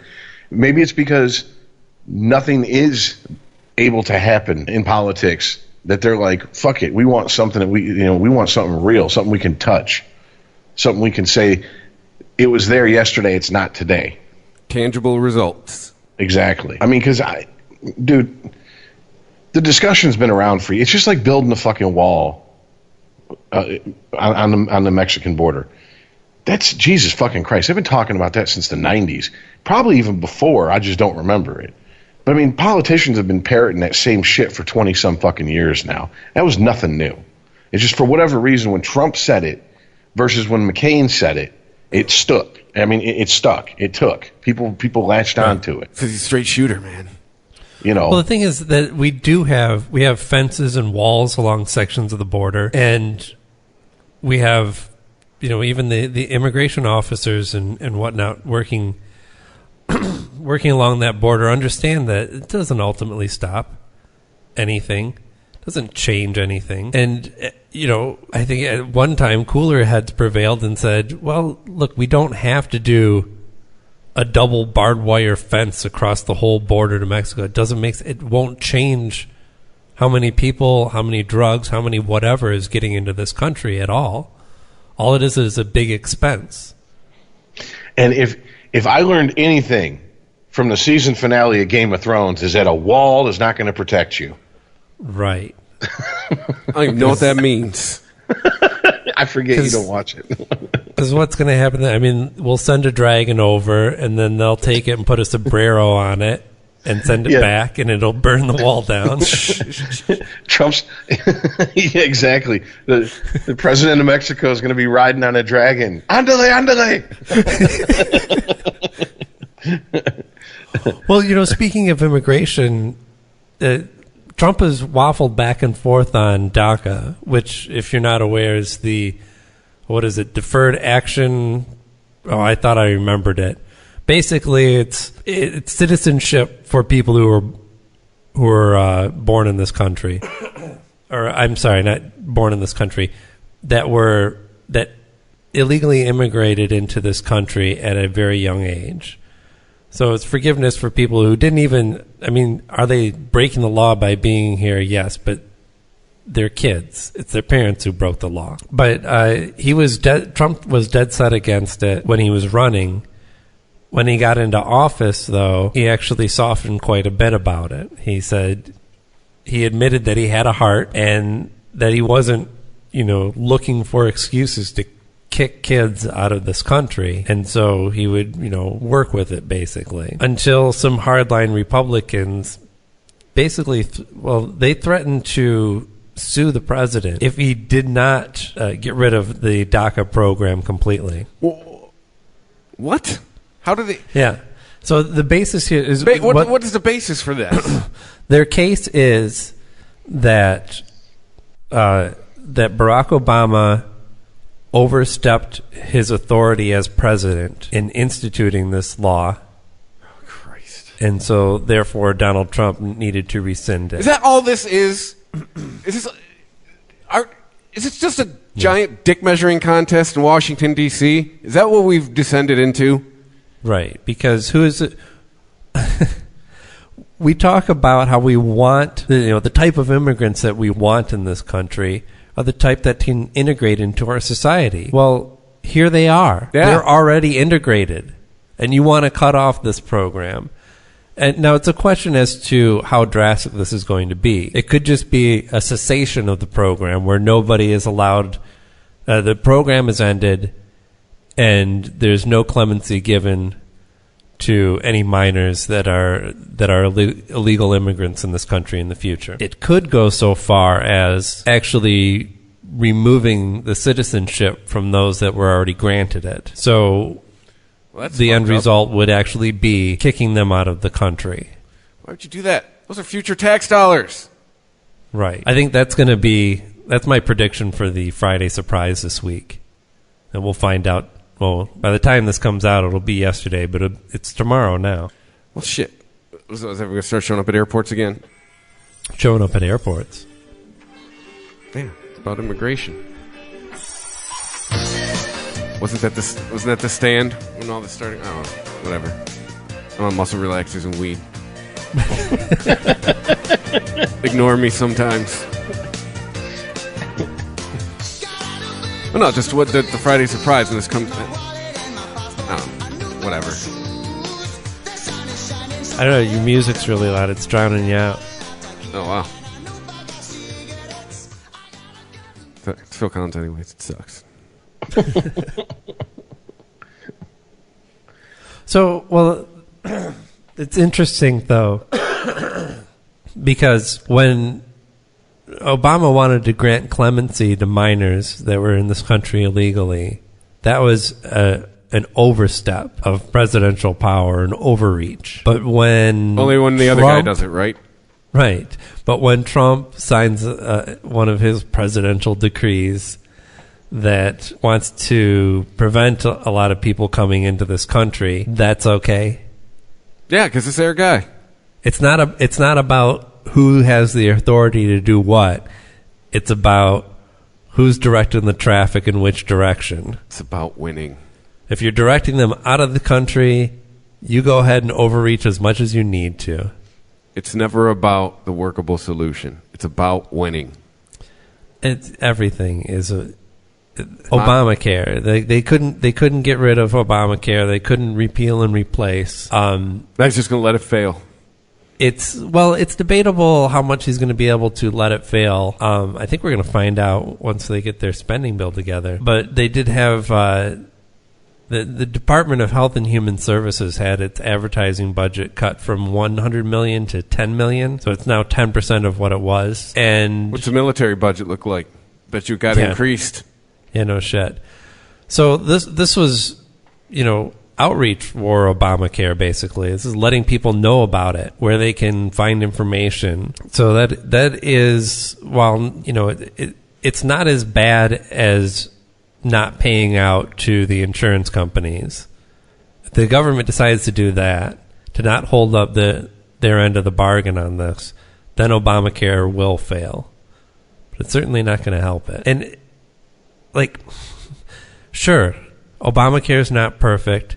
And if you have a better idea, let's promote that and talk about it. How is trying to make the current situation as shitty as possible helping anyone? It's back to winning.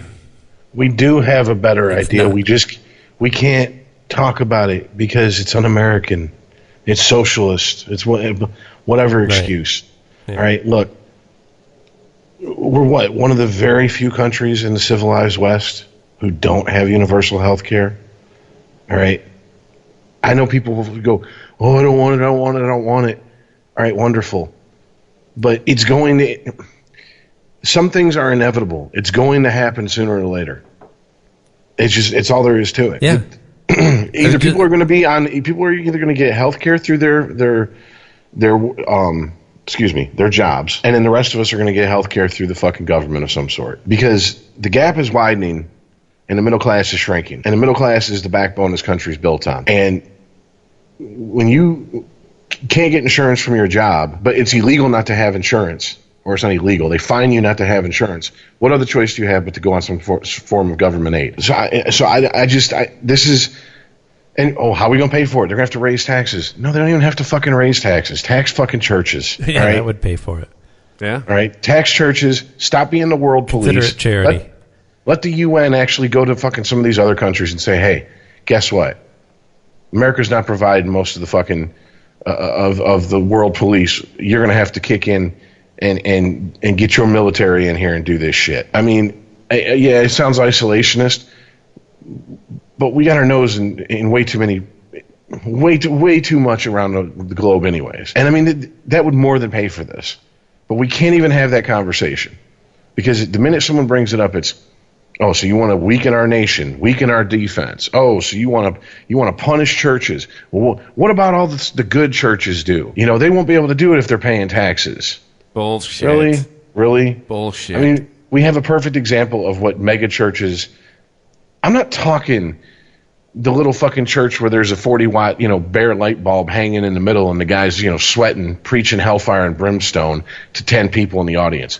I'm talking these motherfucking mega churches that are like goddamn Joe Louis Arena that can seat damn near 20,000 people. And we found out exactly what the fuck they do for people this week. Oh, you mean like Joel Osteen refused to open his mega church to people who had no place else to go during the fucking the hurricane. Have a church that literally used to be a basketball arena? 17,000. Yep, 17,000 seats. Thank you. Okay, so I mean, you're telling me that's the reason we're not taxing churches? That's the reason we're not taxing people like him? I mean, it's a solution that's right there that eventually we're gonna have to accept. Yeah, because look at just that right there. Think about all the income taxes and the property taxes from that place alone. Just that one guy. They skirt out of all taxes. And the tax churches, legalize weed. Let's go. You want more money? you want more money pumped into the economy? And those are two things you do right there.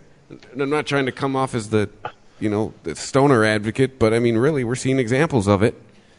If you're going to have if you're going to have some sort of mind-altering drug, it's better weed be legal than booze. Never saw anyone die from weed withdrawals. Okay, people don't smoke generally, and when I say generally, I mean like overwhelmingly, people don't smoke weed and get into fights and accidentally kill someone. You don't get behind the wheel of a car and wipe out a whole busload of children. Legalize weed, tax the churches, and there's our money problem. And we've covered it already.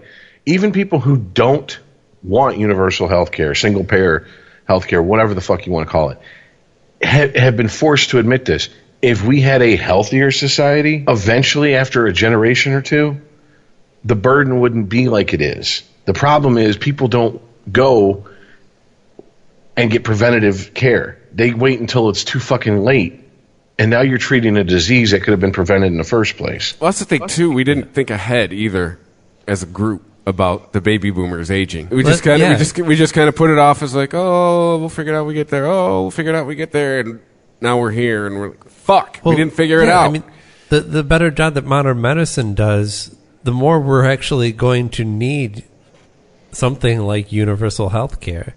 People are going to be living longer, but that doesn't mean that they're living completely healthy lives. The longer that you live, the more likely you're going to have something that you got to take a pill for.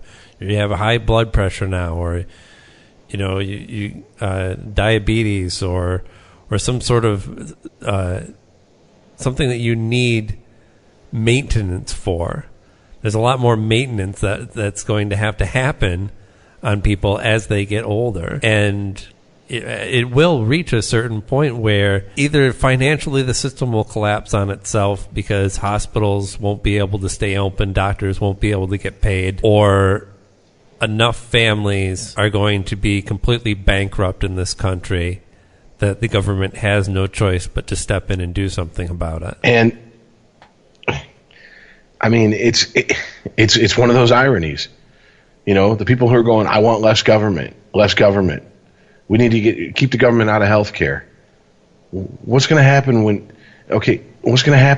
you said, when entire groups of fucking people in the middle class are now, working poor or flat out poor, and their entire lives are ruined because their credit's in the fucking toilet because grandma, they found stage 3 cancer, and right. $500,000 later, it's in remission.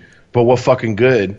Good, it's in remission. Now we can move into the house with the outhouse out back because we can't afford anything else.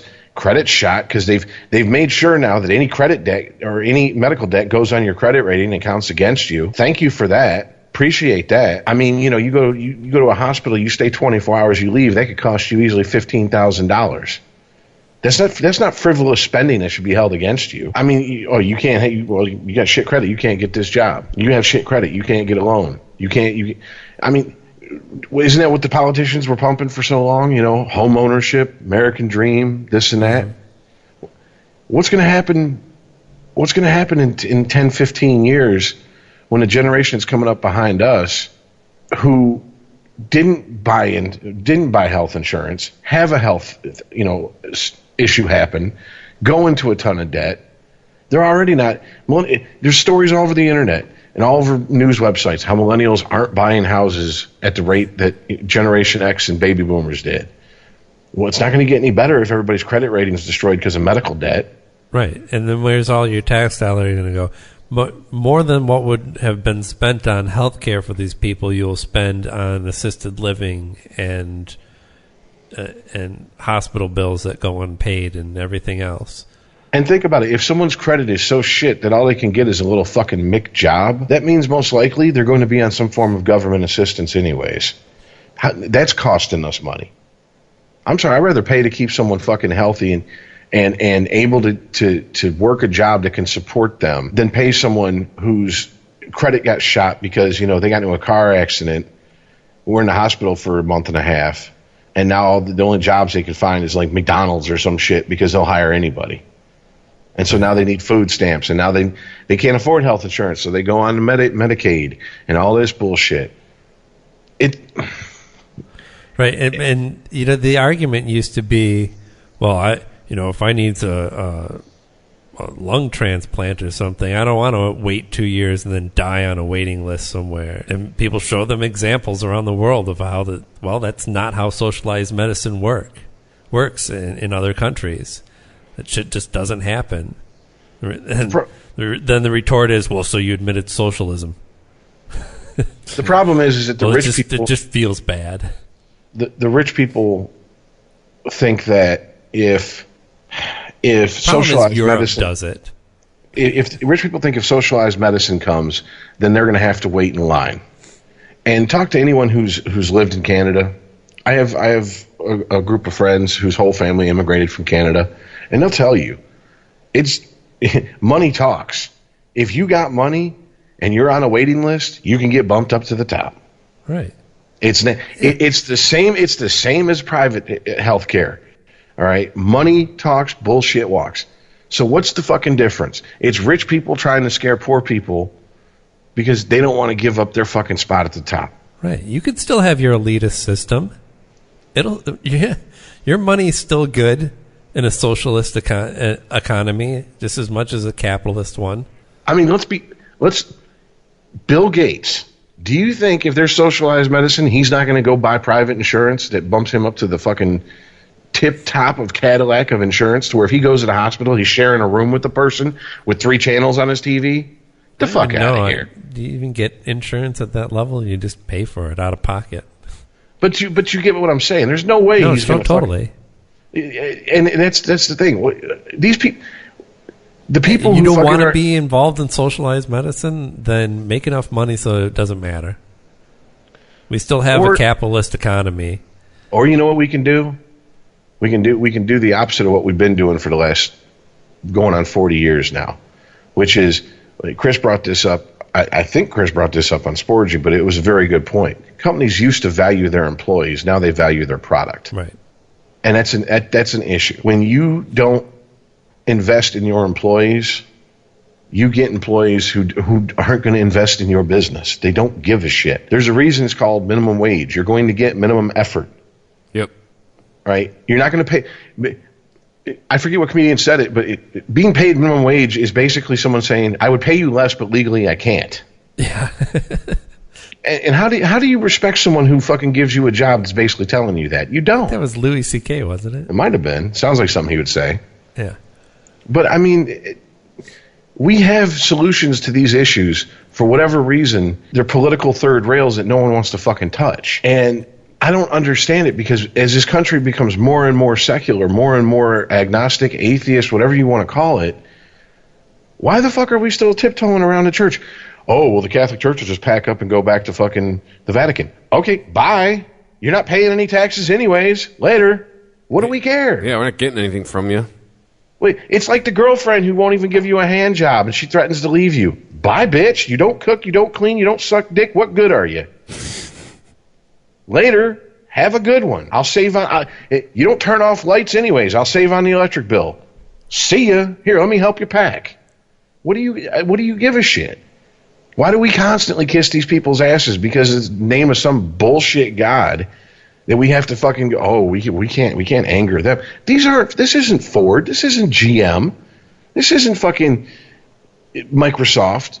You know, we're not. If those companies pick up and just say fuck America, yeah, there's an issue.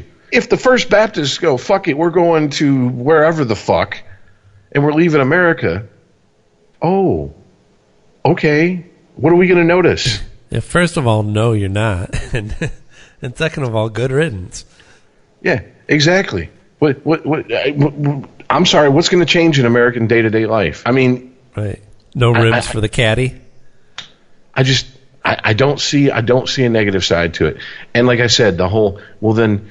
You don't take into consideration all the charity churches do, and this and that. Yeah, well, you know what? That's all they should be doing. Exactly. You know, to quote Sam Kinison, Jesus never signed a room service check. Okay? It doesn't say in the Bible, build a water slide and use it as a tax write-off. Huh. All right? I mean, you know, get the fuck out of here. If you want to be more Christ-like, first of all, you shouldn't be driving. You should be riding a fucking jackass around with 12 fucking guys who are convinced you're the son of God. All right. And you should give all your shit away. If you believe the Bible, Jesus had no material possessions, lived a very modest existence. If that's your goal, but it's not. But yes, this is one of those lies we just all agree to ignore in society, and I don't get it. We all know it's a fucking grift. We all know it's bullshit, and we just go, well, that's the way it is. Really? How about this? How about I'd rather not have these people here siphoning off the sick and the desperate and the old? Because then you're going to get the constitutionalists throwing the Bill of Rights in your face, talking about freedom of religion is protected. But it doesn't say, there's nothing in there that says you don't have to pay taxes. Exactly. That's not protected by the Constitution. I think there's more of a case for the people that say it's unconstitutional for anyone to pay taxes than there is a case for a church to try to claim they have a constitutional right not to pay taxes. Right. You know, I think the answer to religion is more religion. It's fight fire with fire. Well, yeah, I think the more that people see like the Satanists and the Church of the Flying Spaghetti Monster and whatnot, actually, continue to not pay taxes and try and enjoy the same freedoms that other quote unquote established religions enjoy, then the more it's just going to get watered down and people are going to get fed up with it. I mean, I won't go into great detail because it'd probably bore you guys to tears, but you know, my mom with her whole I'm a clairvoyant counselor thing, when she, you know, that's what, you know, her tarot card reading shit, and that's how she made her money. One of the things she did is she got herself ordained because it gave her tons of tax breaks. That woman never once fucking set foot in the church, and she was ordained. That woman never once gave a sermon, all right? It was purely for tax purposes. All right, that's it. I mean, come the fuck on. Really? Hey, people operate within the parameters they're given. We're back to an argument I make all the time. Like, you don't like it? Put, Tuesdays in November that happen every year, not just every 4. You got to be there. You got to put the right people that are going to make the right decisions in office. But if you just let the same people, you just let the same shit perpetuate. I mean, well, the problem is we've also allowed the worst symbiotic relationship ever. We've also allowed religions to somehow equate themselves with like some sort of moral high ground. You know, that person they're unquestionable. They're unimpeachable. Yeah. We're back to I'm more righteous than you. Exactly. That person's a Christian, so that means they're the type of person I can vote for. The fuck's that? I don't. You believe in imaginary shit, you're less likely of a person I'm going to vote for. I want someone who actually, can deal with what we can touch. Give me something real. Give me something tangible. Just like people tearing down the statues. Fuck it. Give me something real. That's one thing I wish, I guess I hope the singularity happens, just so I can see how the millennials and their kids, the generation after them, how much the fact that they're just this, the most secular generations ever in this country. See how that plays out. Because I can't believe in 100 years we're still going to have this fucking, like I said, it's a political third rail. You can't touch religion. You can't tax them. You can't criticize them. Outside of people saying, "Oh, fuck the church," blah blah blah, whatever. People, I'm talking about. I want real criticism. I want it to affect them in a real way, not just their feelings are hurt. Yeah. Hit them in the pocketbook. I think that you're likely to see religion shrink enough to be just a negligible amount anyways, that it'll be a non-issue before it actually comes to the point where anybody decides to tax them. You think Islam's going to get that memo? I mean, that's the biggest religion on earth. Uh-huh. No, and I mean that's another. I mean, we're talking problem. Over the course of decades here. No, but I'm just saying. I'm just bringing numbers into play. I mean, that's. I hear you. That's a huge portion of the earth. You're hoping that's going to rewire their thinking. Well, I think it was Ben Shapiro that brought up a good point. He said the fact that the Christian religion in this country is so scoffed at by the younger generations, but but Islam seems to be like their religion of choice. Because they're like, oh, well, they're downtrodden and they're discriminated against. So they're one of us. Well, the problem is that in 100 years, worst case scenario, now we're a Muslim dominated country. So it's just a different flavor of Kool-Aid that we all have to drink, Instead of seeing, crosses all over the place, you're seeing whatever the fuck they put on top of mosque or whatever, And that to me that's no better. So, I think that's a valid point Chris brings up. It's still your society being ruled by dogma. Yeah, I guess who knows until we actually reach that point. The way Rich laid it out to start this off was that,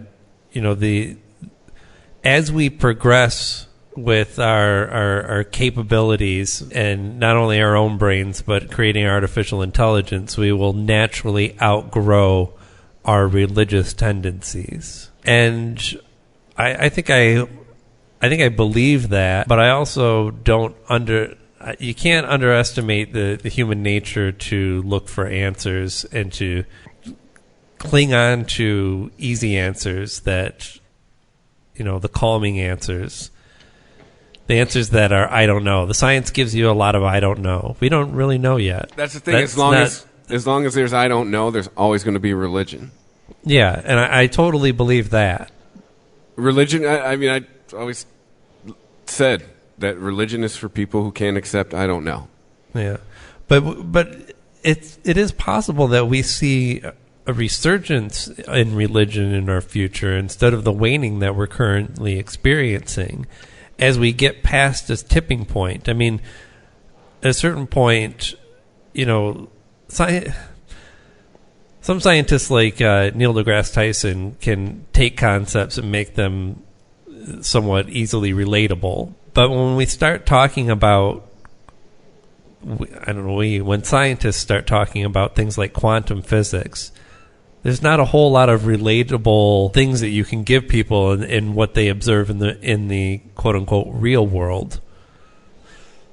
How things operate on a level like that seem almost still magical, even to the scientists themselves, much less the common man. And I think there's going to be a similar reaction to AI. Well, that's another thing that we need. What we should do, honestly? Chris, you said something earlier, and it's kind of stuck in my craw. You said, we just bitch. We very rarely offer solutions. Maybe we really need to do this next year as the midterm election gets closer. Start finding candidates who are willing to deal in reality and not fucking mythology and bullshit. Because the closer we get to self-driving cars, fully automated manufacturing, we need to have politicians and people in power who understand we have to shift our thinking. We're no longer in the industrial revolution. We're in a tech revolution. We have to retrain our population for it. We have to change the way we educate people. Because the only other solution is universal basic income, and that's not going to fly here in America. I think that would honestly start a civil war quicker than anything besides maybe race. Just to be brutally honest, in my opinion. But I guess the other part of that, though, Rich, is we can only do so much on this little show, or in general, if you're in the media. November 8th showed you got to show up. You got to show that's what chaps my ass about these stupid fucking statues and all the shit going on. Where was all this fucking fire to get out and do something on November 8th? Yeah. Maybe we wouldn't even be in this situation. By the way, why was no one offended by those statues when they walked past them when Obama was president? You're telling me that these people aren't fucking going, like we said, fuck it, we didn't get our way, so we got to get our way with something. So we'll pick this issue because it's something we can actually see quick, fast results from with little effort. Well, I was going to vote, but they said I couldn't take my phone in so I could take a selfie. Well, so I just left. Seriously, and I'm talking about, and I've heard political commentators, talk show hosts, podcast hosts, comedians who are very left-leaning, who were shitting all over those people at all these protests going, where the fuck were you when it come time to turn out to vote? Where were you when we needed you? You know, of the 11 fucking or 13 Antifa members that got fucking arrested at the Berkeley, whatever the fuck it was, counter protest to a protest, I guess. The average age was 30 years old. Go back and look at the statistics of how many 30-year-olds didn't show up to vote. Oh, so you get all fired up because you want to drop a lock in a fucking sock and go crack someone upside the head. You'll go do that. But you won't stand in line for 30 minutes to fucking vote. That's an issue. That's a problem. Yeah. You know, I wanted to actually bring up Antifa. I'm glad you did, because there's been, I think in the last week, it seems like there's been more Democrats, more left-leaning people that are willing to speak out against Antifa. Oh, MSNBC, Joe Scarborough basically shit all over him to the point where his co-host said, okay, you can stop anytime now. Right. And they're certainly getting a lot of backlash because of that. Now, because they don't really seem to have a point, but let's fuck shit up. They're hiding under the guise of they're trying to stop Nazis. Okay, let's put this faggy baby to bed with that bullshit. How many Nazis do you really think are in this country? It's 370 million people in this country. Even if you take the Aryan Brotherhood, the Blood and Soil bunch, and you take every fucking neo-Nazi or white supremacist in prison, what are we talking? 150,000 maybe? I'm talking true Nazis. People who fucking have the tattoos, the red suspenders, the shaved heads, fly the fucking swastika like it's the American flag.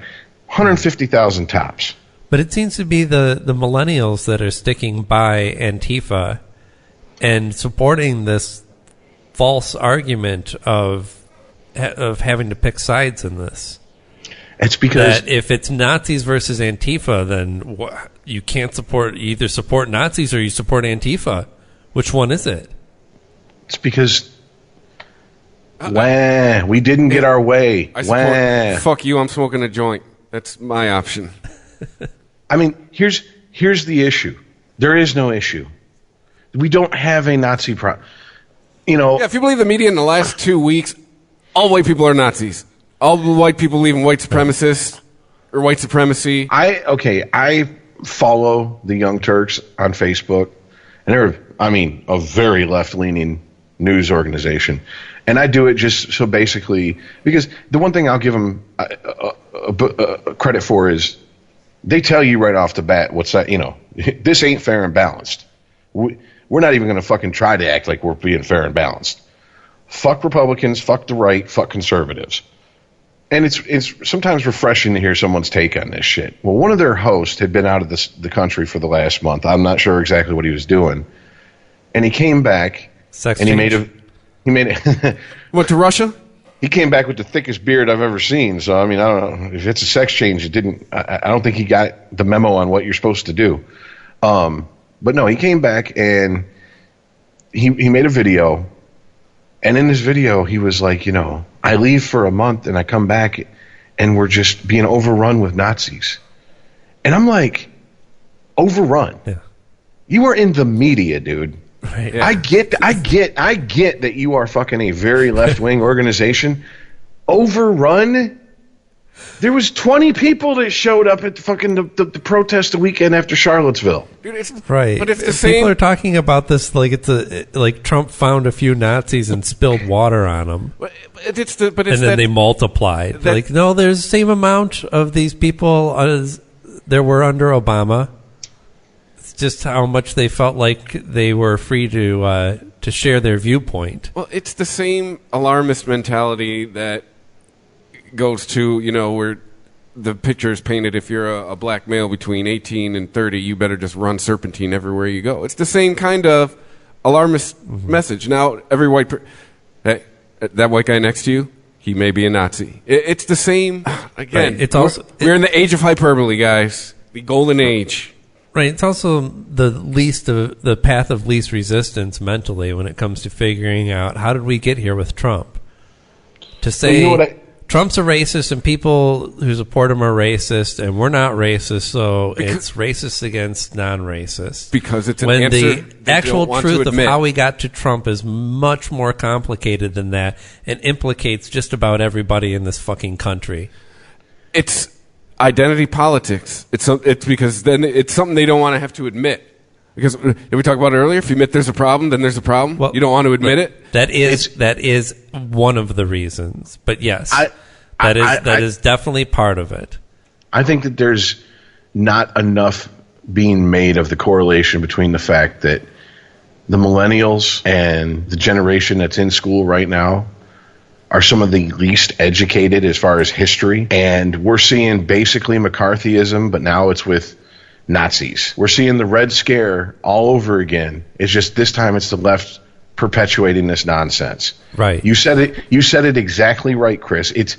I'm waiting for Facebook video or YouTube videos of some fucking dipshit going, "Is your neighbor a Nazi?" Like they used to have, "Is your neighbor a communist?"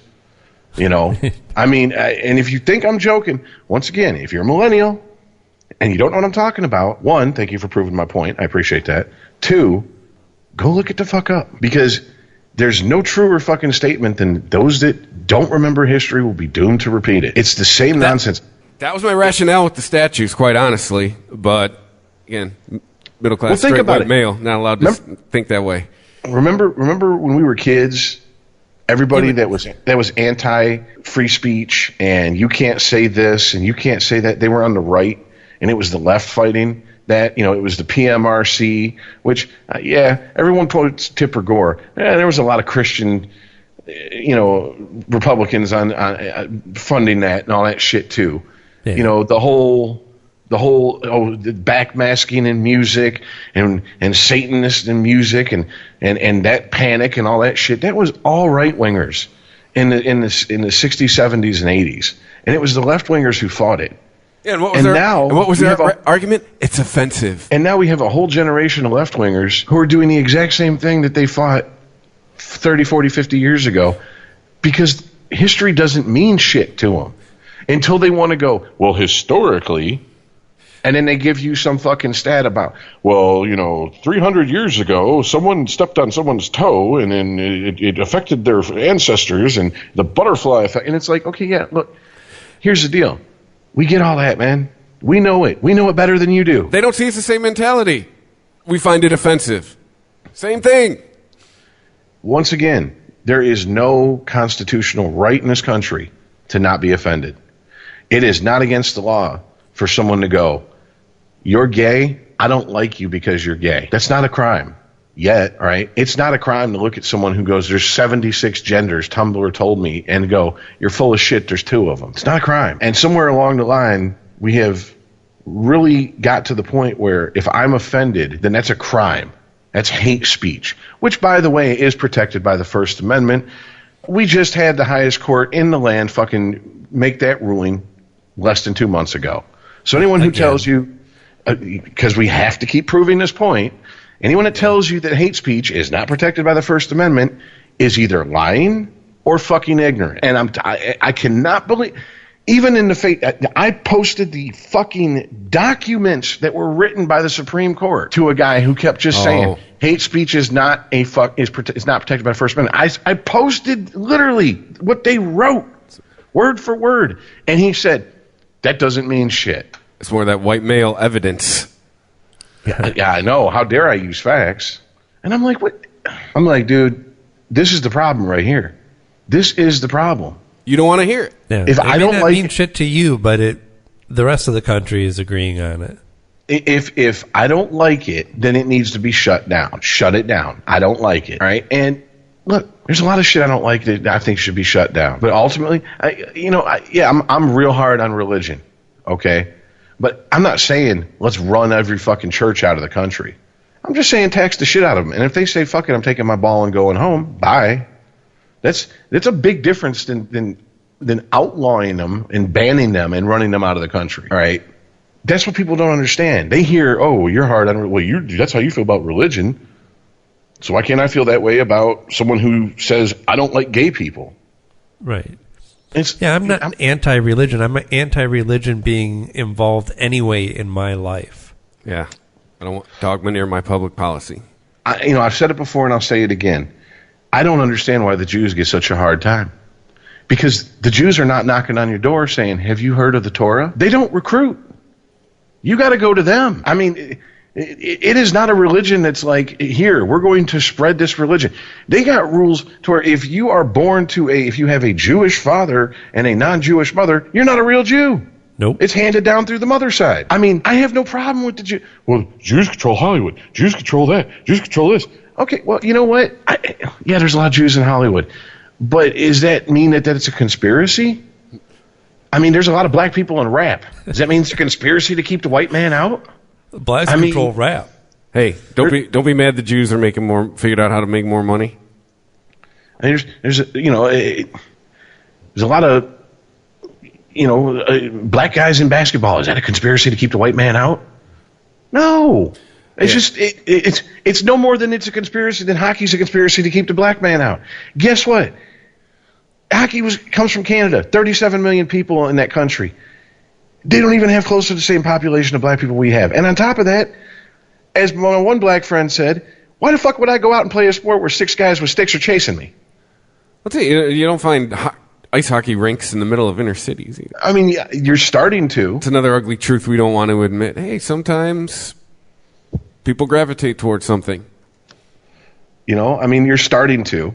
And the NHL is more diverse than it's ever been. They're busting in white kids from the suburbs. But here's the thing: like, I don't go, oh, it's a conspiracy. So I don't understand why Jews get such a hard time. As far as a religion goes, they keep to themselves. I mean, when I say they, I'm talking about the real religious people, not the people that just go a couple times a year. I'm talking about like Hasidic Jews. They're not trying to get you to convert. They're not trying to get laws passed that everything has to be kosher. No, if they want to eat something kosher, they go to a fucking kosher deli. They can buy the kosher products. They make their own products instead of trying to force everybody else to conform to their beliefs. So I mean, I guess just to keep it, to keep some sort of consistency, fuck the Jews, just so I can say I've said it. But I mean, I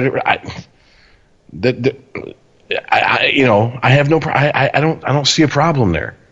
They're not Jehovah's Witnesses. They're not Christians. They're not Muslims saying, we're going to convert you at the edge of a sword. That's where the issue starts. And and everybody has to live under our laws because that's what our book says. That's where the issue starts. And that's kind of why I don't have a problem with Muslims. People bitch about Dearborn. If it's a predominantly Muslim neighborhood and they have rules about what they can and can't eat, wouldn't you rather they open their own restaurants that follow those rules instead of going to McDonald's and saying you can't serve anything that's made with a pig? Right. I have no problem with that. If you don't like their food, don't fucking eat there. How hard is that? Hey, also, Arabic people didn't just show up in Dearborn. That's another thing I don't get with people down there. Like, they've been here the whole time since I was a little kid. Since before I was born. It's been well known that it's got the highest concentration of Arabic people outside of the Middle East. It's not new. It wasn't like all of a sudden in 2008 Dearborn started filling up with Arabic people. Thanks a lot, Obama. It really sucks because ultimately I don't know. I think we've gone too far. I think as you say, Aaron, we've overcorrected too far. And I tried to make this argument to somebody recently, and they just did not understand the concept at all of what I was saying. The left nor the right can give you equality. True equality comes from balance. If one side of either the left or the right has more power than the other, there's not going to be equality. It's the people in the middle that keeps those people honest. And when they start going towards the fringes and the edges and they're staring over into the abyss, we got to pull them back before they start dragging us all with them. Here's a thought that just popped into my head. Is true equality just something that we're always going to be chasing? I mean, is it ever going to be achievable? Because it's... As long as you have people packing together... I mean, example, just talked about it, Dearborn. I mean, as long as you have, I think tribalism is something that's ingrained in us.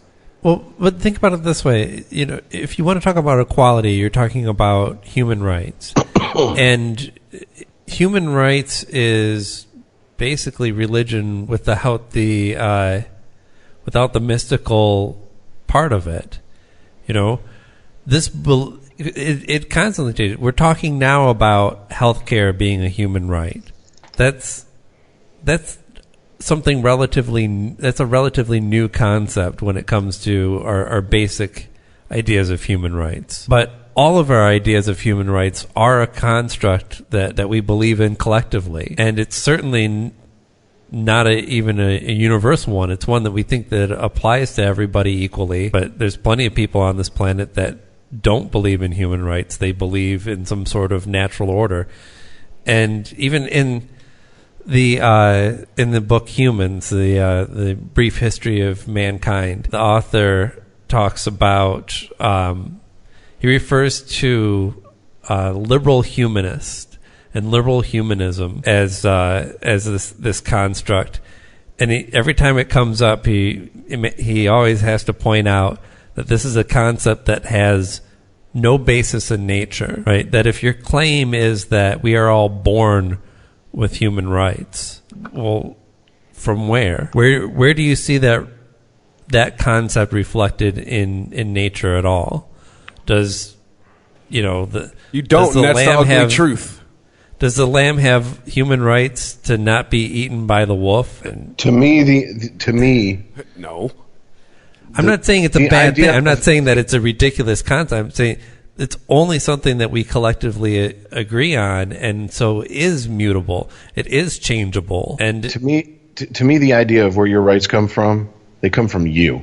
The fact that you were born and the only thing you own is your body. And this might get out there, bear with me, but depending on what country you're born in, it depends on how many of your rights they've taken away.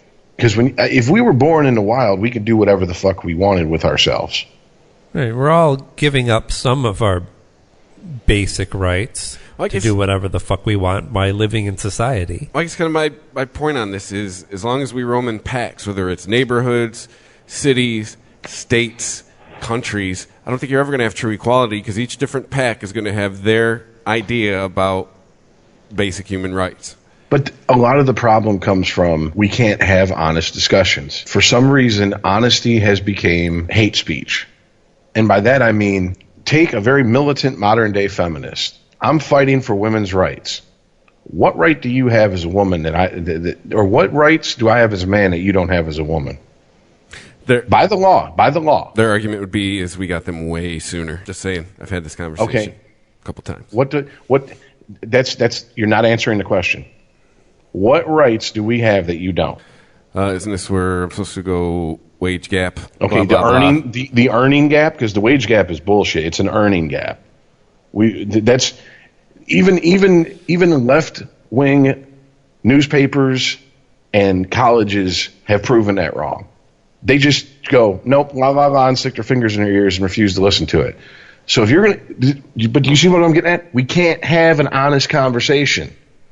All right. The idea, okay, she's been on the show, so I'll name her. Monique and I had a conversation, and she's sitting here and she's railing against the pink tax. The pink tax. And I had to stop her and go, what the fuck's the pink tax? And she goes, sentence out of my mouth was going to be that. And she goes, women's products cost more than men's. Case in point, razors. And I said, well, here's how you solve that problem. Go buy the man's razor. Right. It's the same shit. You're buying into this, that they've done something special to this product to, because you're a woman and you're different and you need special care. So your shampoo is of course it has to be more expensive. We're putting special ingredients into it to make sure that your hair is always at its best. Hey, let me tell you something. Sweat different than men do. When I had long hair, I went to a party and everybody was rolling their ass off. And somehow this chick came up and started stroking my hair. And the first words out of her mouth is, oh my God, your hair is so soft. And oh my, everybody come feel this. And next thing I know, I got like 5 women around me stroking my hair, petting my head like I'm a dog. And they're like, what do you use? How do you get your hair so soft? Pert Plus. Right. And they're sitting there. And then this conversation breaks down.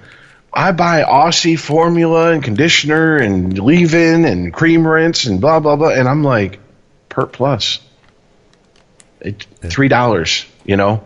You put in a bunch of conditioner because you stripped out all the natural oils by shampooing it too much. You know, I'm like, it's nothing special. Usually, you're paying for packaging and marketing. Yeah. Is it? You're buying into this shit. You choose to pay more for it. Hey, it's a point that I believe Adam Carolla and Rich have both brought up on this show. You don't see anybody protesting out there that we should pay the same car insurance as men. Nope. They're fine with that set aside. Nope. R.I.P. Bernie Mac. And well, to be honest, until what was it 2012? They said women can serve in combat. Didn't see a lot of women fighting for that right. Didn't hear that. Yeah. They still don't have to sign up for the selective service when they turn 18 under threat of federal fucking prison. You don't hear that. Yeah, there's no protest for that.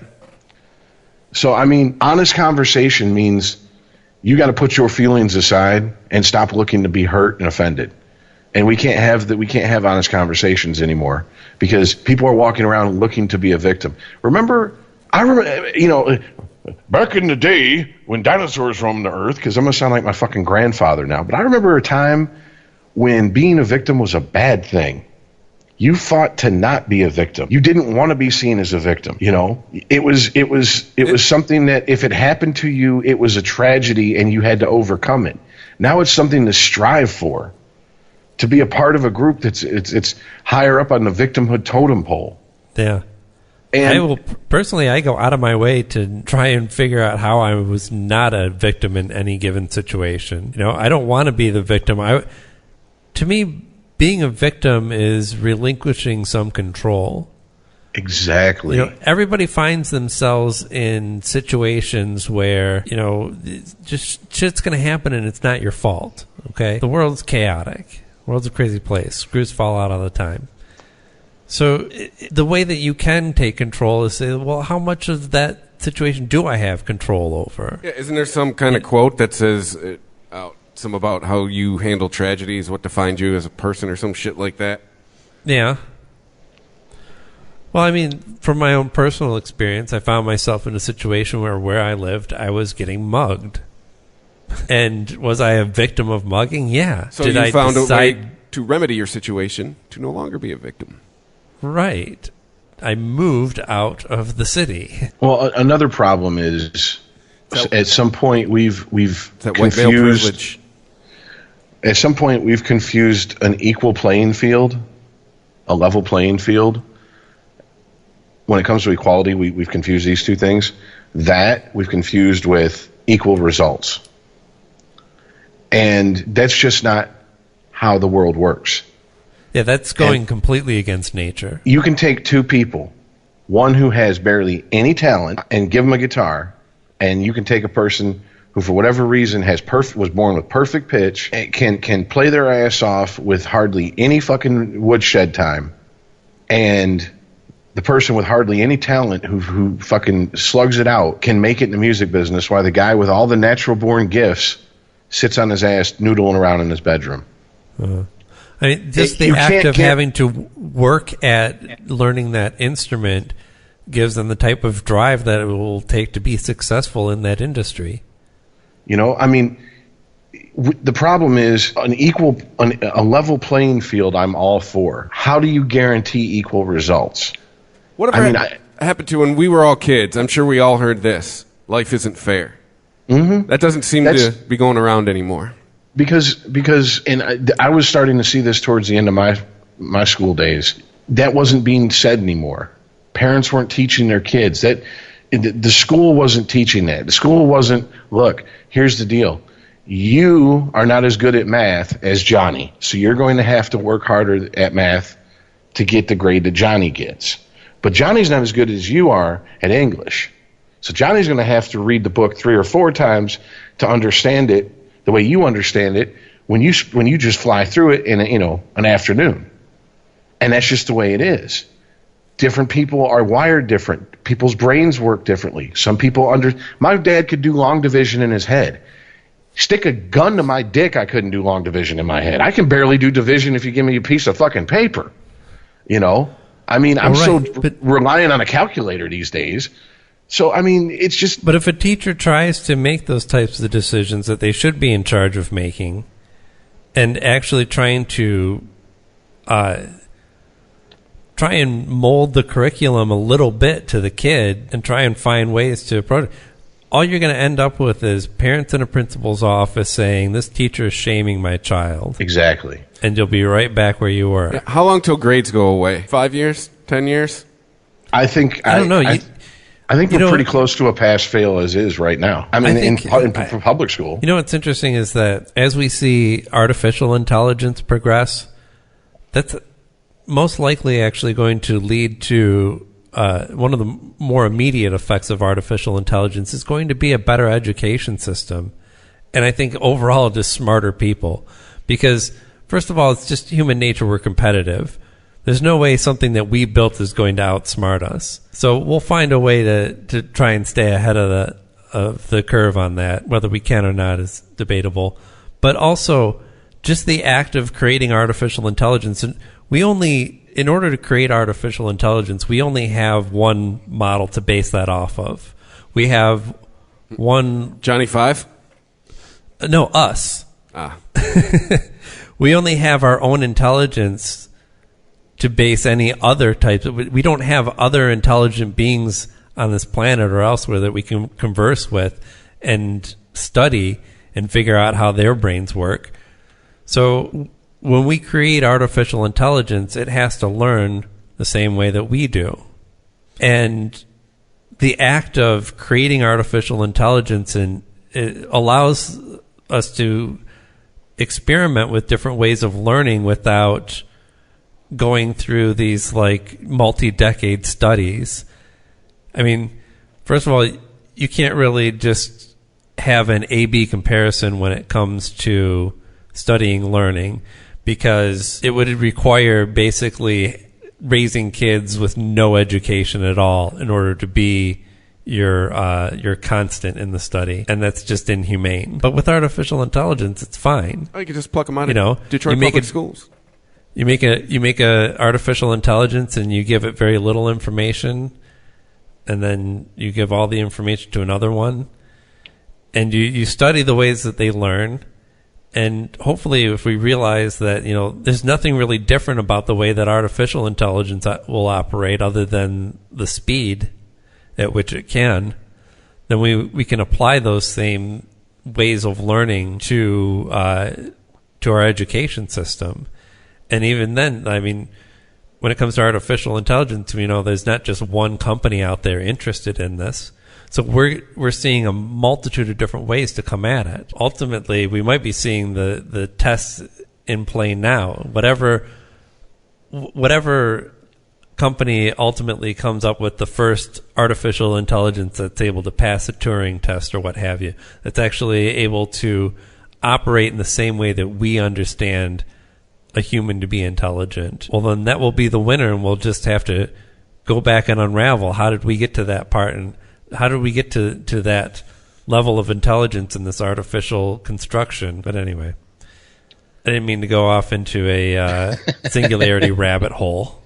Well, I read a tweet, and fuck it, it's a public one, so I guess I can call her out. On Twitter, her name's Ellie, and it's at Spike Jones, Jonzes. So I guess that's her Twitter handle. But I didn't know this, but apparently there's a all-girl remake of Lord of the Flies that's being filmed, and she tweeted out, an all-girl remake of Lord of the Flies won't work because realistically the girls would set aside their differences and work to get off the island. I was going to say, what does it have a different ending? They all just hug, hang out, and share their feelings. This goes back to what I was saying about honest conversations. Someone posts something like that, and everyone just goes, and nods. Are you fucking kidding me? Anybody who's had a daughter knows that preteen and teenage girls are the most evil fucking creatures on this fucking planet. All right. I mean, I saw Mean Girls. I mean, this is the type of shit that keeps us from progressing, because we can't progress because we have people walking around stating flat out lies. Yeah. And we go, yeah, because we don't want to hurt no one's feelings. Oh, did you see? Right. It's based on the misconception that males are more aggressive than females, And what Lord of the Flies is about is how easily what we consider to be educated man, evolved man, how easily they slide back into primal tendencies depending on their situation. And if we want to look to nature to see examples, it's not across the board in nature, it's not males that are always the dominant hunters, protectors, what have you, stronger ones. It's just not. There's plenty of examples of, who does all the fucking hunting in a pride of lions? It's the females. Yep.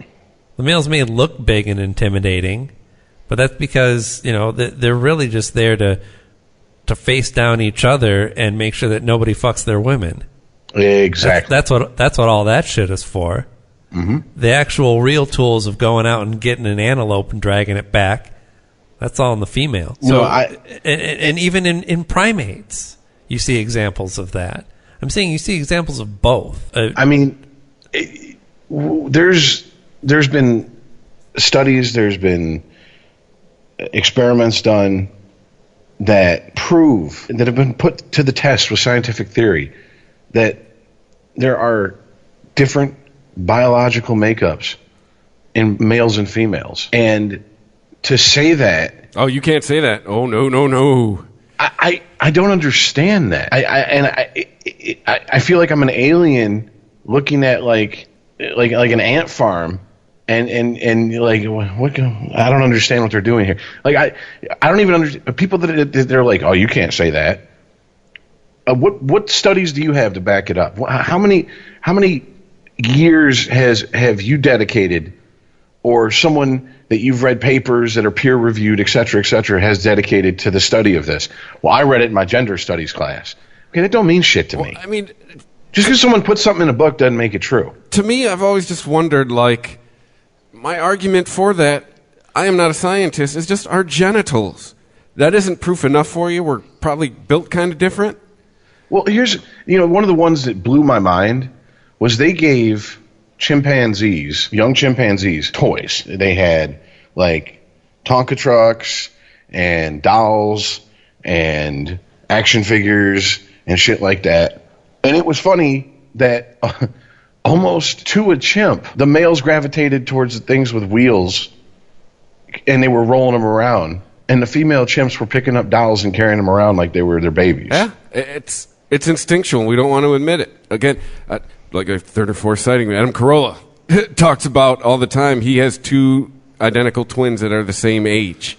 Right. But I think, you have to clarify what you're talking about here, because I admit that there's instinctual behavior, but I feel I have to separate that from the discussion some people want to have about, well, if that's instinctual behavior, you should go with that you should lean into that you have a certain job in nature, and that's how you should be applying your skills. Well, if that's how, if that's to look at that as a limitation rather than just a fact. If that's how I'm coming off, I don't mean to come off that way. What I'm getting at is that. Okay, look. No. Just real quick, Rich. Though I wasn't accusing you of coming off that way.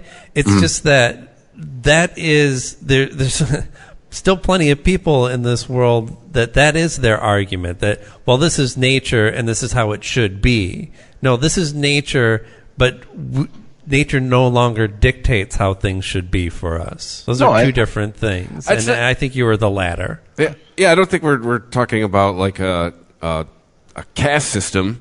Right. It's just more there's certain things that you're going to gravitate towards too, and you don't know why.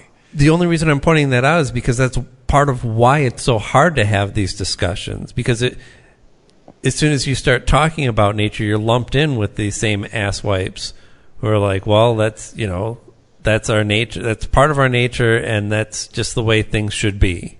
Well, what I'm getting at is that the people that you'd show that study to, and they'd go, "Oh, that's wrong. That's all bullshit."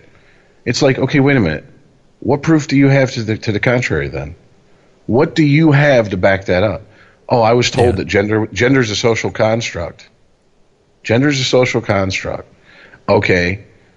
I'm not talking about gender. I'm talking we are attracted towards certain things. Of course, there's going to steal a phrase from another podcast, which is genius because I can't believe I never thought of this. When I say this all the time, when we were kids, we knew gay kids.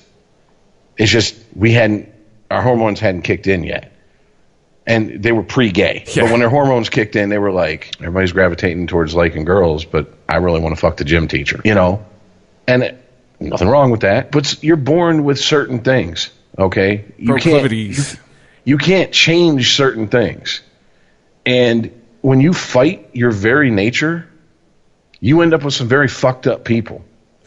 Hey, you end up with people who hate themselves, hate the world, hate everybody, who are angry, who are unproductive. If you need any proof of that, watch some documentaries on these Christian, what do they call them? Pray the Gay Away camps, sexual re-education camps. That these people that I loosely use the term because I have no other term to describe them, parents send their children to. All right. And look at the self-loathing and the hatred in these kids because they're forcing themselves to be something that goes against everything in their nature. Yeah. And they go on to live a life of anguish or sometimes even kill themselves. And we've can't live with it. Yeah. I mean, one of the most notorious serial killers in American history is Jeffrey Dahmer. And every psychiatrist that ever fucking studied him was like, a lot of this come from the fact that he felt he couldn't be openly gay. So he turned it into it manifested itself. That's hateful, Rich. And how's that hateful? Not a mental illness. I'm joking. Trying to force yourself to not be gay when you are is. Yeah. No. If I had to force myself to be gay, first of all, seriously, if I went to prison and someone was like, "I'm gonna fuck you," I'm gonna be like, "Well, I hope you're into necrophilia, bud, because you're gonna have to kill me." All right, because it ain't happening. And if you do stick something in my mouth, it ain't coming out. I'm gonna remove it permanently. Okay, I'm gonna finish your bris for you. All right, it's all there is to it. So I can't imagine if I was gay trying to force myself to be straight. Of course it would fucking cause all types of problems and shit. The problem is that when you have a whole generation going, gender's a social construct, and women have been fucking forced to be historically be barefoot and pregnant in the home, and blah, blah, blah. We are how many generations removed from that? I mean, my grandmother's generation, so we're 3 generations removed from the Leave It to Beaver being the perceived norm in society. Mm-hmm. I mean, get the fuck over this shit, okay? Yeah, shit used to be fucked up. It's better now. That's how we're supposed to do. Stop dwelling on what the fuck happened. But the problem is, once again, we've overcorrected to the point where if a girl grows up and becomes a woman and she says, you know what, I want to get married, I want to have kids, I want to be a stay-at-home mom. There's going to be people who say, oh my God, you've been brainwashed by the patriarchy. Yeah. The big, bad, spooky patriarchy. They're like the Illuminati. No one knows what it is, but it's everywhere. And it's just like... They meet once a year on top of a mountain. It's just like, stop. And we're not telling these people to stop. And it's running rampant because, one, a lot of people are just they don't like confrontation. They don't want to get into that argument. So it's just easier just to keep your mouth shut and let them say that shit. But the problem is that every time you do that, another person buys into this bullshit. And all it takes is, think about it, guys. When you're a teenager, that is your most confusing time probably in your life. Oh yeah. Your hormones are running wild. Your emotions, you're starting to feel things you never felt before. I mean, Jesus Christ. Seriously, I can't imagine being a girl and waking up one day and my tits start growing. That scared the shit out of me. And especially when I hear that, oh God, it hurts. I'm like, it hurts? If it hurt for my balls to drop, I wouldn't be in a hurry for them to drop. They could stay up there the rest of my life. I'm fine with it. Yeah. But I'm not even sure what they do. Exactly. It doesn't make sense for them to be on the outside anyways. Right. It's like your pancreas or something. You don't know what it does, but you don't have to see it, and don't worry about it. And tuck it back up.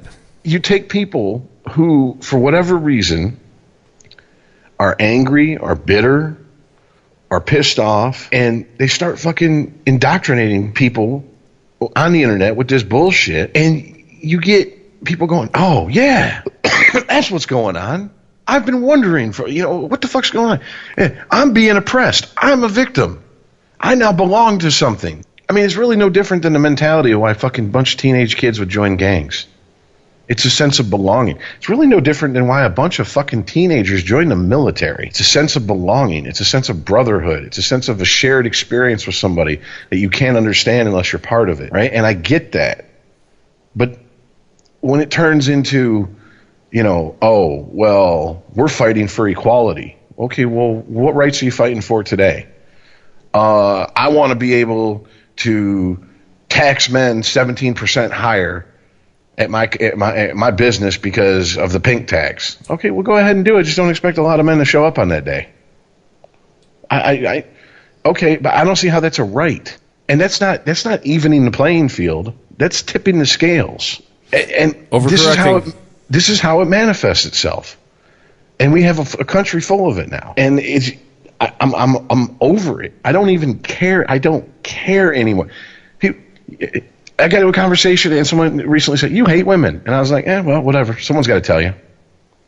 Yeah, no one's got the balls to tell you the truth. Here's the deal: I am a fat, ugly guy. No way you find me sexually attractive. All right, so I'm not trying to fuck you. So why the fuck should I sit here and pussyfoot and bite my tongue? I'm not. This is the way shit is. I don't care enough about you to lie to you. Exactly. I don't care about your feelings. All right, what is it you said, Aaron? Unless I'm touching you, I don't want to hear about your feelings. I don't care. All right, and when they throw that, oh, that's right, cry your male tears. I'll be like, yes, I'm gonna cry my male tears as I make more money than you bitches. How you feel about that, bitch? Oh, don't like it when the scales or when tables get turned on you. You want to get petty? I can get as petty as you want to be. Trust me. I'm just over this shit. And maybe it's fallen on deaf ears. Maybe I've just pissed off every female listener we have and they'll never listen again. But it's just because it's something that is constantly being thrown in my face that I'm even using this example. I could have used race. I could have used class. I could have used a bunch of examples. This is just the one that stuck in my head because of the last conversations I've had recently. All right. And here's the problem. At no point have I said women are lesser than me. At no point have I said men are superior to women. When I say that there are biological differences between men and women and they react like I said that to them, that's an issue they have. There's something wrong with you. Another one of those hate facts. I don't know what to tell you. I will play the game. If someone feels that they were born in the wrong body and they transition, hey, you want me to call you he or she instead of he? Use the name you've chosen. I have no problem doing that. Why? It doesn't affect me one way or the other. And unless you piss me off, why would I want to make you uncomfortable? Why would I want to go out of my way to be a dick to you?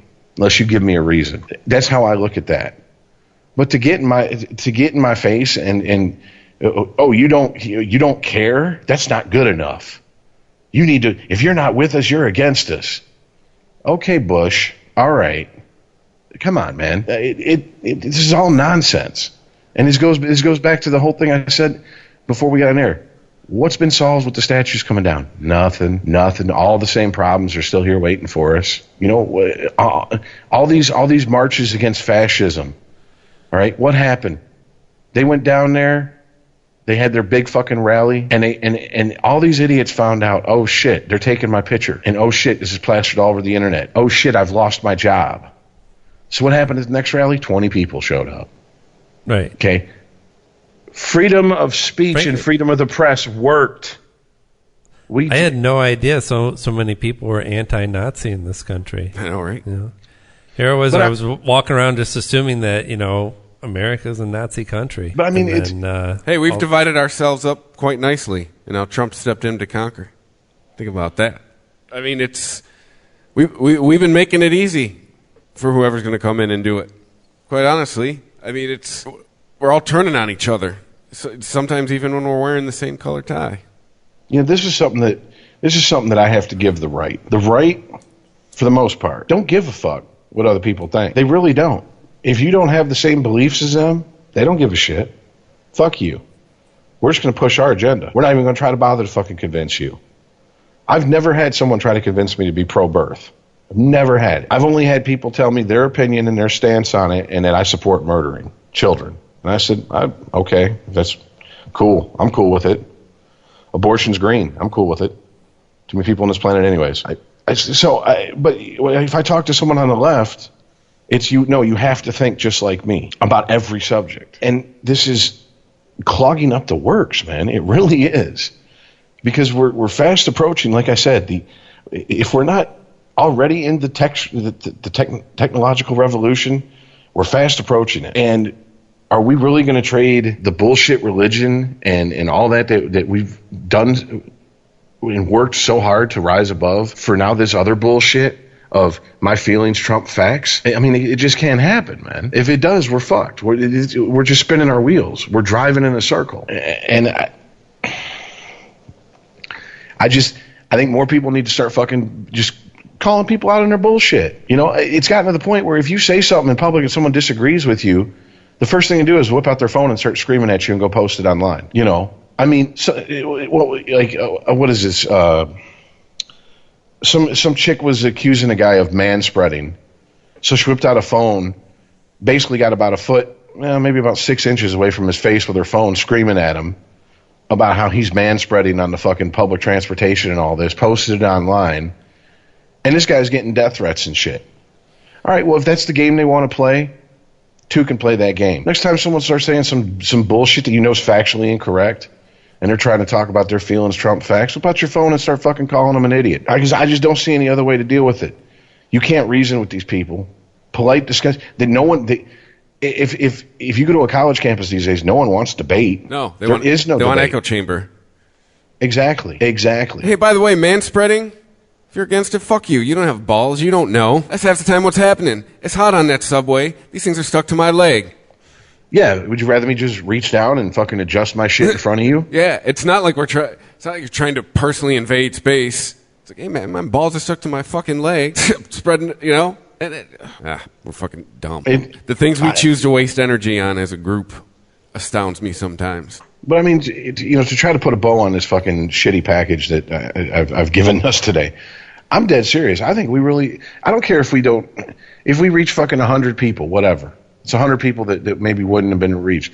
I'm serious. We need to start fucking looking up candidates and saying, look, these are the candidates that are supporting facts and science and are trying to move us forward as a fucking species. And and maybe more importantly, we need to identify the ones who are not. New segment, don't vote for this guy. Well, I'm sorry, this person. Don't assume gender now. But no, I don't see any other way to change anything.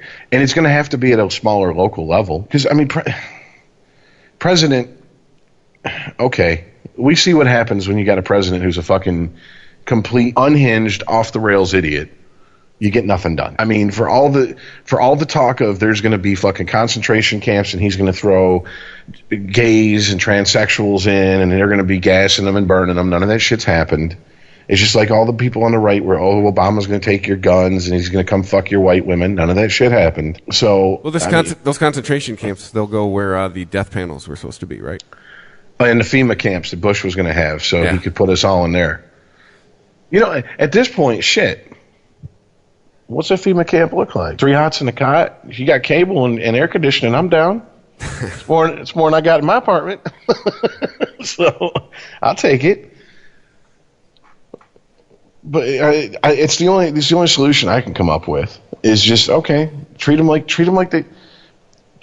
they have been treating you. I mean, because that's really it. And here's the bitch of the situation. All these so-called Nazis and stuff. A lot of these people that are posting like, Pepe the Frog with a swastika armband, shit like that. They're fucking with the people on the left, and the people on the left don't get it. It's kind of like satire that's going over their head. Like they don't believe this bullshit. They're not Nazis.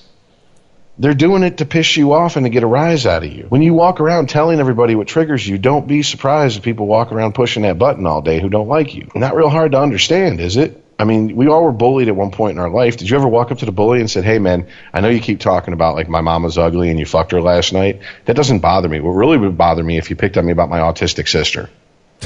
Yeah. That'd really bother me. But please don't do that, because it's going to really bother me. What the fuck do you think's going to happen? Yeah. That's why I'm hopeful that because Republicans in this country seem to be, across the board, more open to having the alt-right represent them than liberals are to let groups like Antifa represent them. Because let's face it, Antifa is just not a necessary group. They're not protecting anyone from having Nazis take over the country, and they're not. I mean, what's the ultimate end goal here? That there's going to be an Antifa party, that there's going to be a candidate, they're going to have some sort of collective platform. Well, that's something that I'm glad to see the news is starting to cover, which is when they gather, even if they don't have anyone to fucking attack during their protest, then they start turning on private businesses and banks and private property and they start destroying that. Now, please tell me how this is people that you want to represent your political party. Yeah.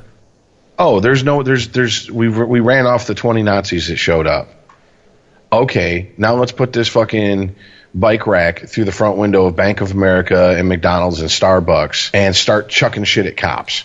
And then when we get arrested, we're going to flip out because we need our fucking service animal. Which, by the way, I just want to get in this real quick. What the fuck is it? If you're blind, I understand you need a dog. But, like, seriously, what the fuck is with the service animal shit these days? Is this literally people owning animals just to calm them down and they can take them wherever? Is that what that is? It's an excuse to bring your fucking dog everywhere with you. It's like getting a medical marijuana card for most people. It's your work in the system. It's legitimizing your codependent relationship with your pet. Yeah, I'm just really antisocial then, because even me, there's sometimes my cat crawls up when I'm trying to sleep and I'm like, man, just fucking go on. I don't want you around me 24/7. Shit. It's literally so you can just bring your dog everywhere. So in other words, in a restaurant, it's nonsense. Yeah. So in other words, if you bring a dog into a restaurant, someone can't go, hey, get that dog out of here. You know, no, I'm a service animal. Also, too, it's also a way to, I think it costs like $125 for an animal to ride a plane. So it's a way to save money. Nope, it's my service dog. Here's my papers. Oh, they don't even have to pay? Yes, if it's a service dog, it rides for free. Is this, now Chris, you do the most traveling around the country out of us all. Is this like more of a East Coast, West Coast thing? It's an everybody thing. I really don't see, maybe because I don't go to places where people that would have a service animal go to. I guarantee you, every flight I've taken this year, I've taken almost 50 flights this year, I guarantee you there is a dog on every fucking flight. And one dog is lowballing it. And we're talking not in a carrier. Correct. On the plane. I'm holding my dog. Around. It's going to shit somewhere eventually. It may barf. It's riding with me. Oh, yeah. Wow. A lot of times they'll have their dog sleep under the seat in front of them. Oh, yeah. When I saw that video of her yelling for her service animal, I laughed just as hard as when I saw the video of the dude who was, the white nationalist dude who was crying because the cops were coming after him. I was like, you got to be kidding me. These are the big badasses. What was going through her head? I mean, unless somebody's had a gun to the head of her service animal, what the fuck is she freaking out about? Like, because it's hers, and she's never going to see it again. Because it's hers, and she wants it. I think it's time we have another uncomfortable little fucking conversation.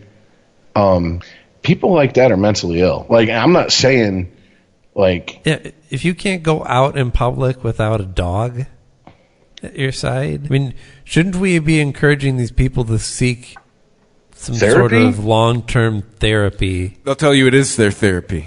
That their therapist recommended it. Yeah, Well, then let the therapist follow you around and pick up your dog's shit.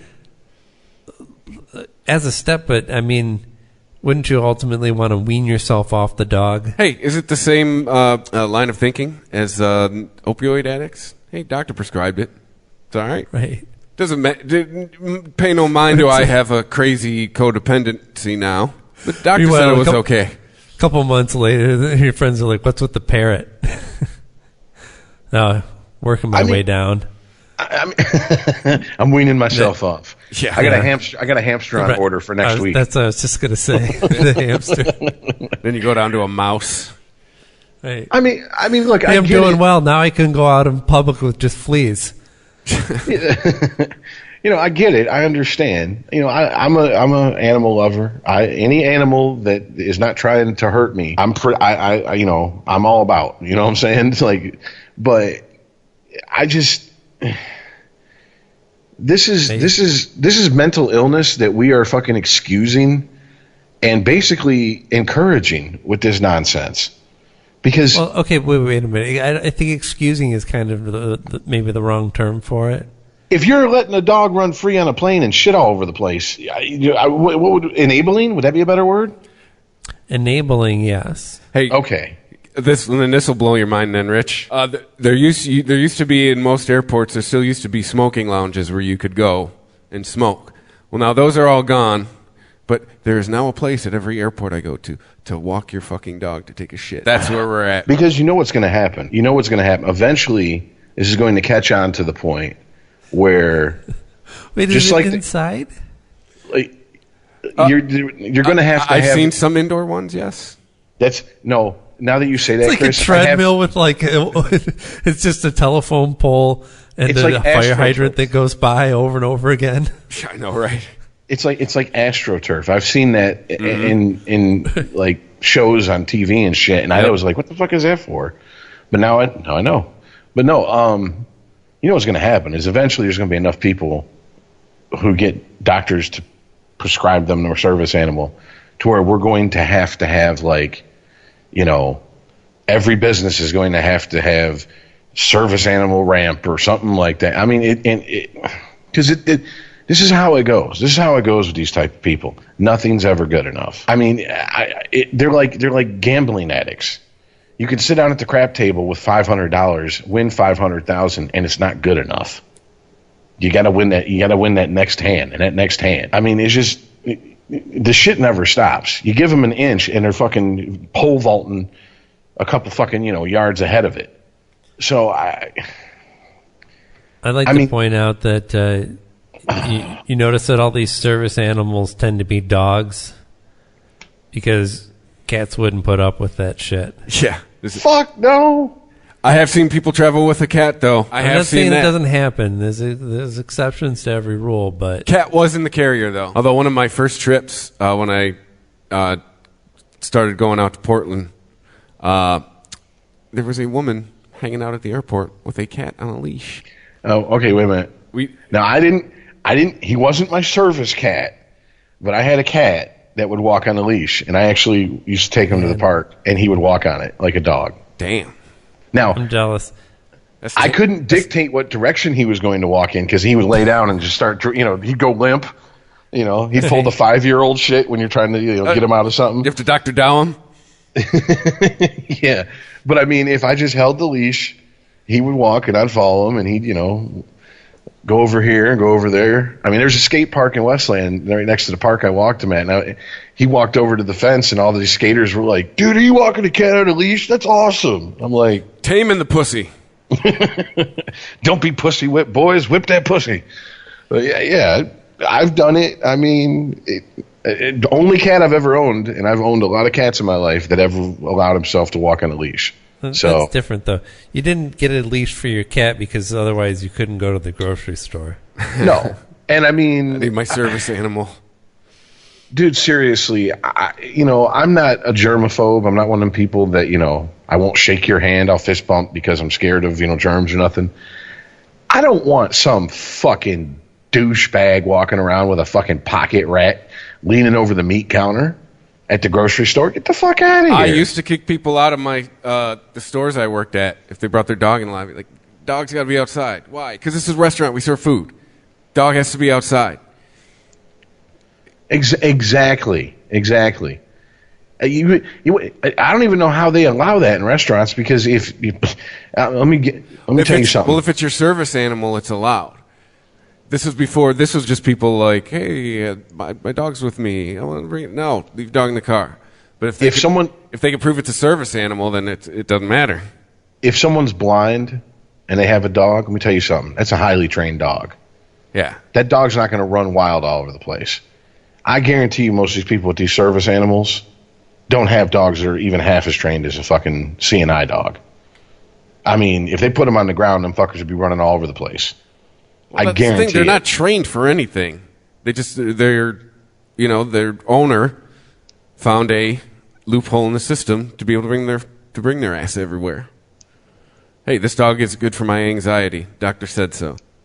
Well, you know what helps my anxiety? A blowjob. So come over here and give it to me. There. I'll calm right down for you. Doctor says I got to have a blowjob every 6 hours. Oh, shit. We need to start that. It's my service blowjob. I got to have one every day. Can I get my service blowy, please?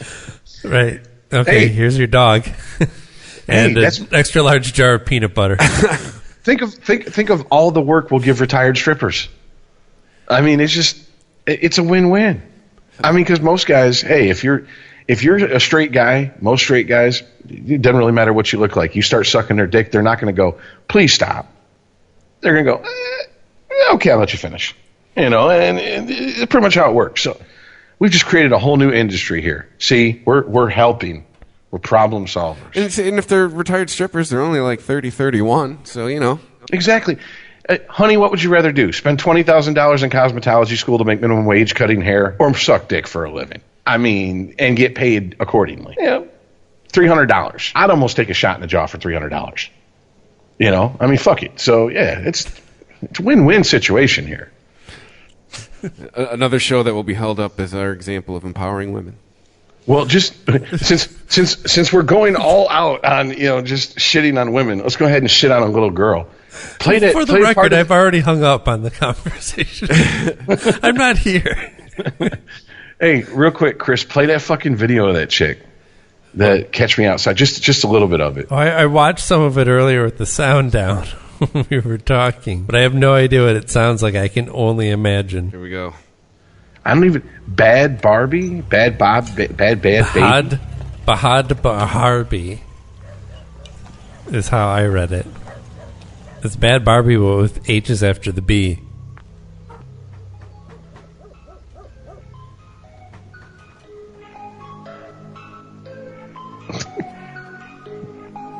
If this was a radio station, I'd have changed it already. Yeah. Oh, it's called These Hoes, Heaux. What? That's the name of the song, These Hoes. I ain't nothing like these hoes. Don't compare me to no one. Money green like a sea love. Yeah, my pocket's so swollen. I ain't nothing like these hoes. Don't compare me to no one. Money green like a sea love. Yeah. My pocket's so swollen. Look, there's so much processing on her that it could be anyone. Yeah. These hoes be fake balling. Tax money that she won't last. These hoes be Yeah, that's not singing. That's just talking with auto-tune. Yeah. That's literally what the Friday song. Yeah, I mean, I'm by no means singing the praises of Rebecca Black or whatever her name was. At least that chick was trying to sing. This sounds like some of that breath rap. This sounds like something that's out right now. Right. That's the scariest part of this is like, this is bad, but I also don't know what differentiates this from any other hip hop, quote unquote, that I hear on the radio lately. Like it's that was a piece of shit, but it's right in line with all the other pieces of shit. It was a piece of shit. And that should but it tell sounds you like every something. other. It sounds like every other piece of shit on the radio. Okay, what is this chick, like 15, 14, 15, something like that? Like, at this point, bitch, just hurry up and turn 18 and do porn, because you have no other talent. Maybe you're good at taking dick. I don't know. I don't. This woman is absolutely useless. I've seen nothing redeeming quality. I would love to see her fucking school transcripts. Dude, she's like the personification of Cartman and South Park. Because she was from Dr. Phil. Well, God damn it, I'm drawing a blank. What the fuck he was saying? I do what I want. It's my body. I do what I want. I do what I want. I mean, that's exactly what this chick reminds me of. Fuck you, I do what I want. It's it. I mean, like, seriously. And I mean, look, okay. I'm going to sound like R. Kelly at recess here, but every guy has noticed. Everybody's noticed. This bitch got a fucking huge rack for the age she is. All right. Considering she walks out with half her tits hanging out most of the time these days, she knows it too. All right. Okay. So besides that and being on Dr. Phil, what the fuck? What? I don't. What talents does she have? I mean, being a cunt. Yeah, at least back in the day, you had to be like a successful actor to get a record contract for no reason. Yeah. I mean, this, and here's the thing. Like, I was thinking about it. I'm like, okay, you can't say it's a new phenomenon because this shit's been happening for a fucking long time. You know, the Monkees, you know, assembled group specifically to appeal to whatever. Yeah, but also songwriters and musicians. That's what I was going to say. Neil Diamond was writing a lot of their fucking early songs. I mean, a legit musician who, whether you like him or not, has talent. I mean, he is good at what he does. I just don't like what he does. I mean, it's like Journey. Yeah, there's good musicians in that band, and they make shit music. It just happens, you know? Just because you're a good musician doesn't mean you're a good songwriter. But, and vice versa. Kurt Cobain is who I'm thinking of. But, I mean, I don't get it. I'm just waiting for her dog fart shoot. That's it. I mean, this chick is... She's got it penciled in for her 18th birthday.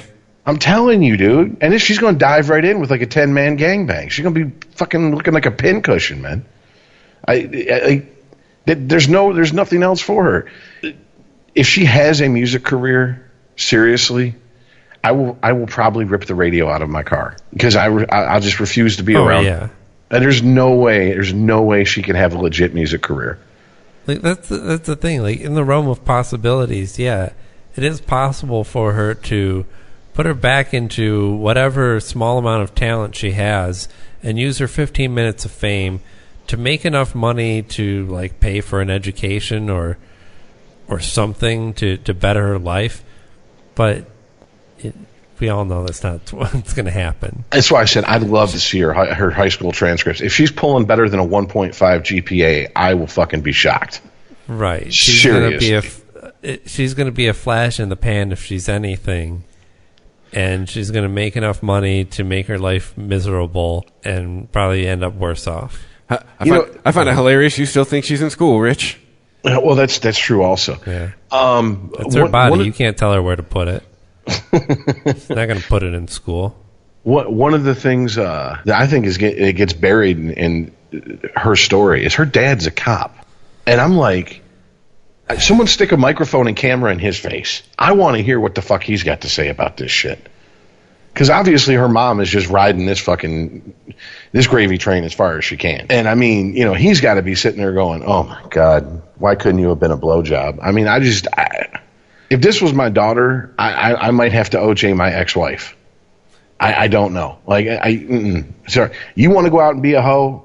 You go be a hoe. But don't be hoeing out our fucking kid. She's not even 18 yet. I mean, seriously. You're gonna find the real killers? What was that? On the golf course. Yeah. But I mean,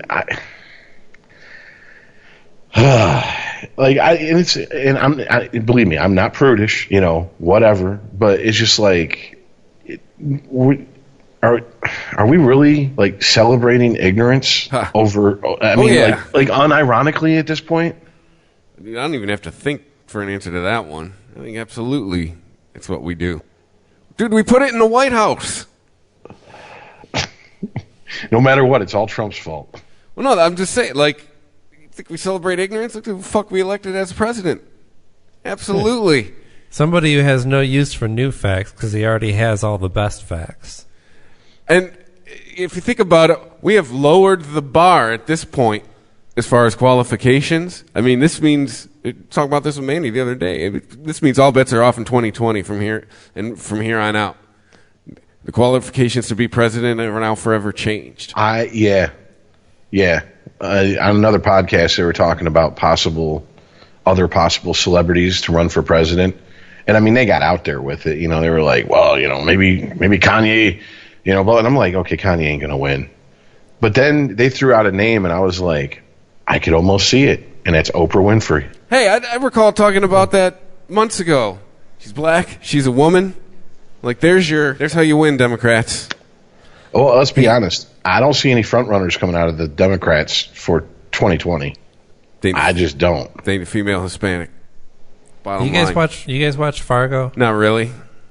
Okay. It's been one of my favorite shows. And I just finished watching season 3, and there's a quote from it that reminded me of our conversation, because the one of the two brothers that Ewan McGregor plays is standing on the road at gunpoint, being asked by another character, "Is this as low as you can get right now?" And he said, "Well, if you would have asked me last week, I would have said yes, but here we are now." Oh, so is that something I gotta get a drop? We'll just play it. That would be at the end of the show every week. I think that's going to be the drop, the good drop going forward. Kind of sums it up. So I don't know. I guess we'll see how much lower we can get next week. Yeah, and I know we really didn't mention it. Is there a reputable charity we could all agree on to ask people to give to help people in Houston? Red Cross. That's what I want to say too. But wasn't there a whole big thing with them with 9/11? They still managed to do a lot of good. That's true. Somebody from the Red Cross was on NPR this morning, claiming that 90% of what is given is turned around in support directly. That basically only 10% of their business was overhead. And NPR came back with what they heard was 25% basically went to overhead, and it was 75% that went to direct support. Like, that's still pretty damn good.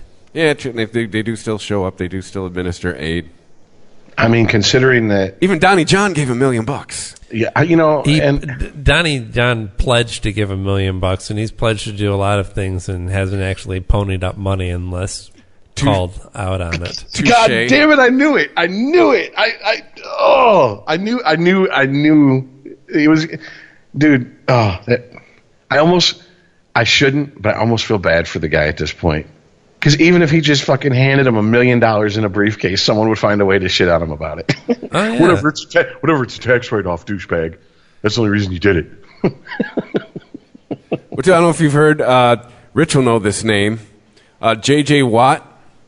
Was doing something to raise $10 million, and he's already killed it, and it's he plays for the Houston Texans. So yeah, he's last I heard, $13 million. Yeah, come on, Donnie John. Let a football player beat you.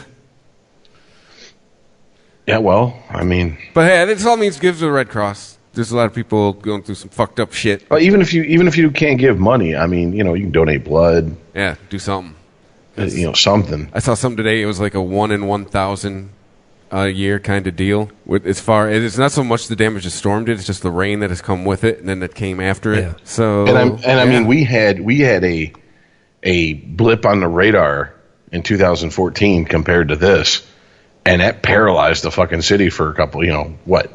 Better part of a week, 4 or 5 days before. I mean, like, they opened up every highway. So I mean, yes, here in Detroit, August 11th. There's another possible hurricane heading for our East Coast right now, and yet we still can't agree on climate change.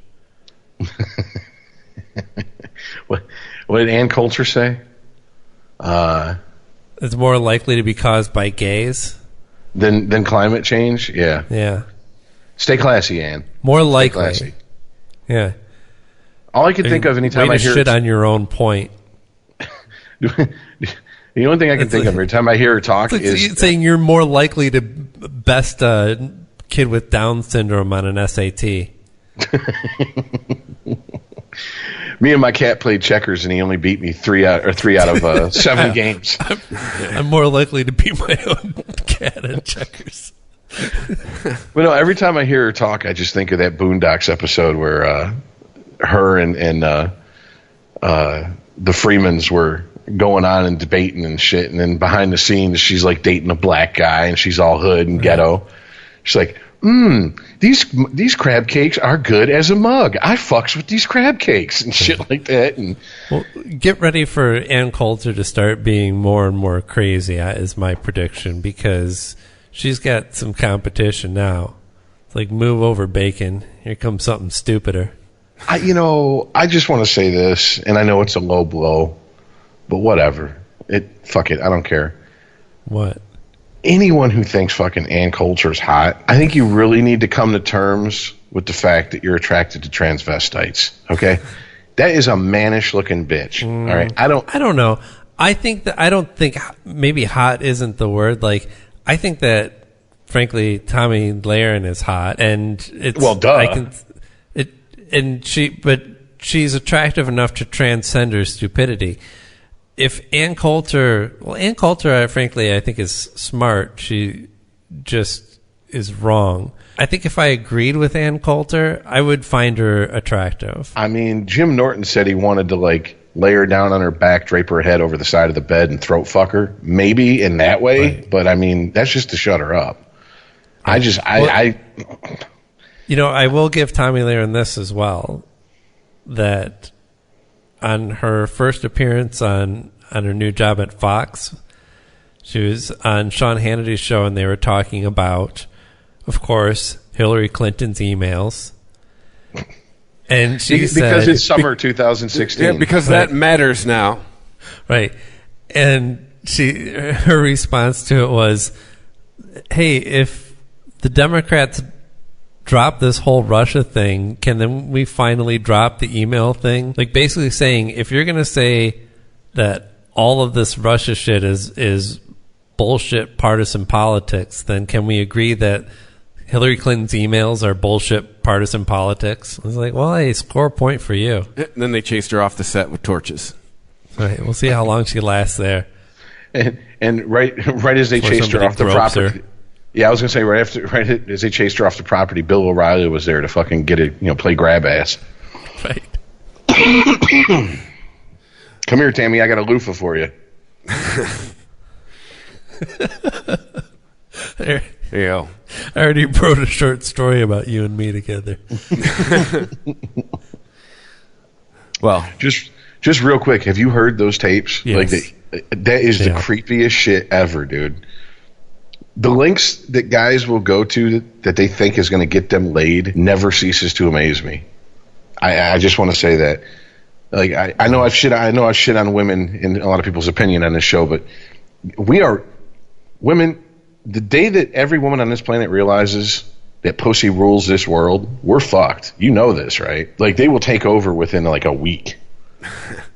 It's just, I don't know. I think they just underestimate how much we are slaves to that thing between their legs.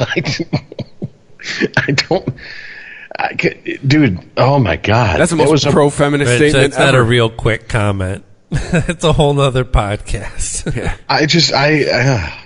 Well, no, it's just like, dude, you are Bill O'Reilly. Go pay a hooker.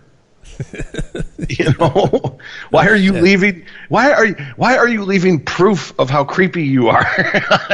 People's voicemails. What the fuck is wrong with you, man? He's blinded. I guess it must be nice to have that much money to where you just think that you're just bulletproof to that point. I don't know. Anyways. Well, hey, if you want to help us get that much money, you can go to ChristopherMedia.net, donate to, let's help us out. There's a couple bucks. Dawn, thank you again. Send us another donation. Oh, God. Thank you, Dawn. She keeps asking about merch. I feel like we don't even deserve her as a listener sometimes. Hey, we need a lot more Dawns. If we do that, you get a show every day out of us. We need a lot more Dawns. Like thousands more. But just go to ChristopherMedia.net. We got the Amazon link. You can click through. It doesn't make any of your shit cost any more money, but it gives Christopher Media a couple ducats. And yeah, you can hit hit us at unregimentedpod on Twitter. Email the show unregimented@christophermedia.net. Search Unregimented on Facebook to like and share us. And we'll see you next week. All right, later, guys.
If you like this show, please tell a friend. Please follow us on Twitter and like and share us on Facebook by searching for Christopher Media. You can subscribe to all ChristopherMedia.net shows for free on ChristopherMedia.net. Please make sure to rate and comment on all your favorite Christopher Media shows. Thank you in advance for supporting Christopher Media by clicking on the PayPal button and by clicking through to all the sponsors who support ChristopherMedia.net. Thank you for visiting ChristopherMedia.net, and thank you for listening. Thank you for visiting ChristopherMedia.net.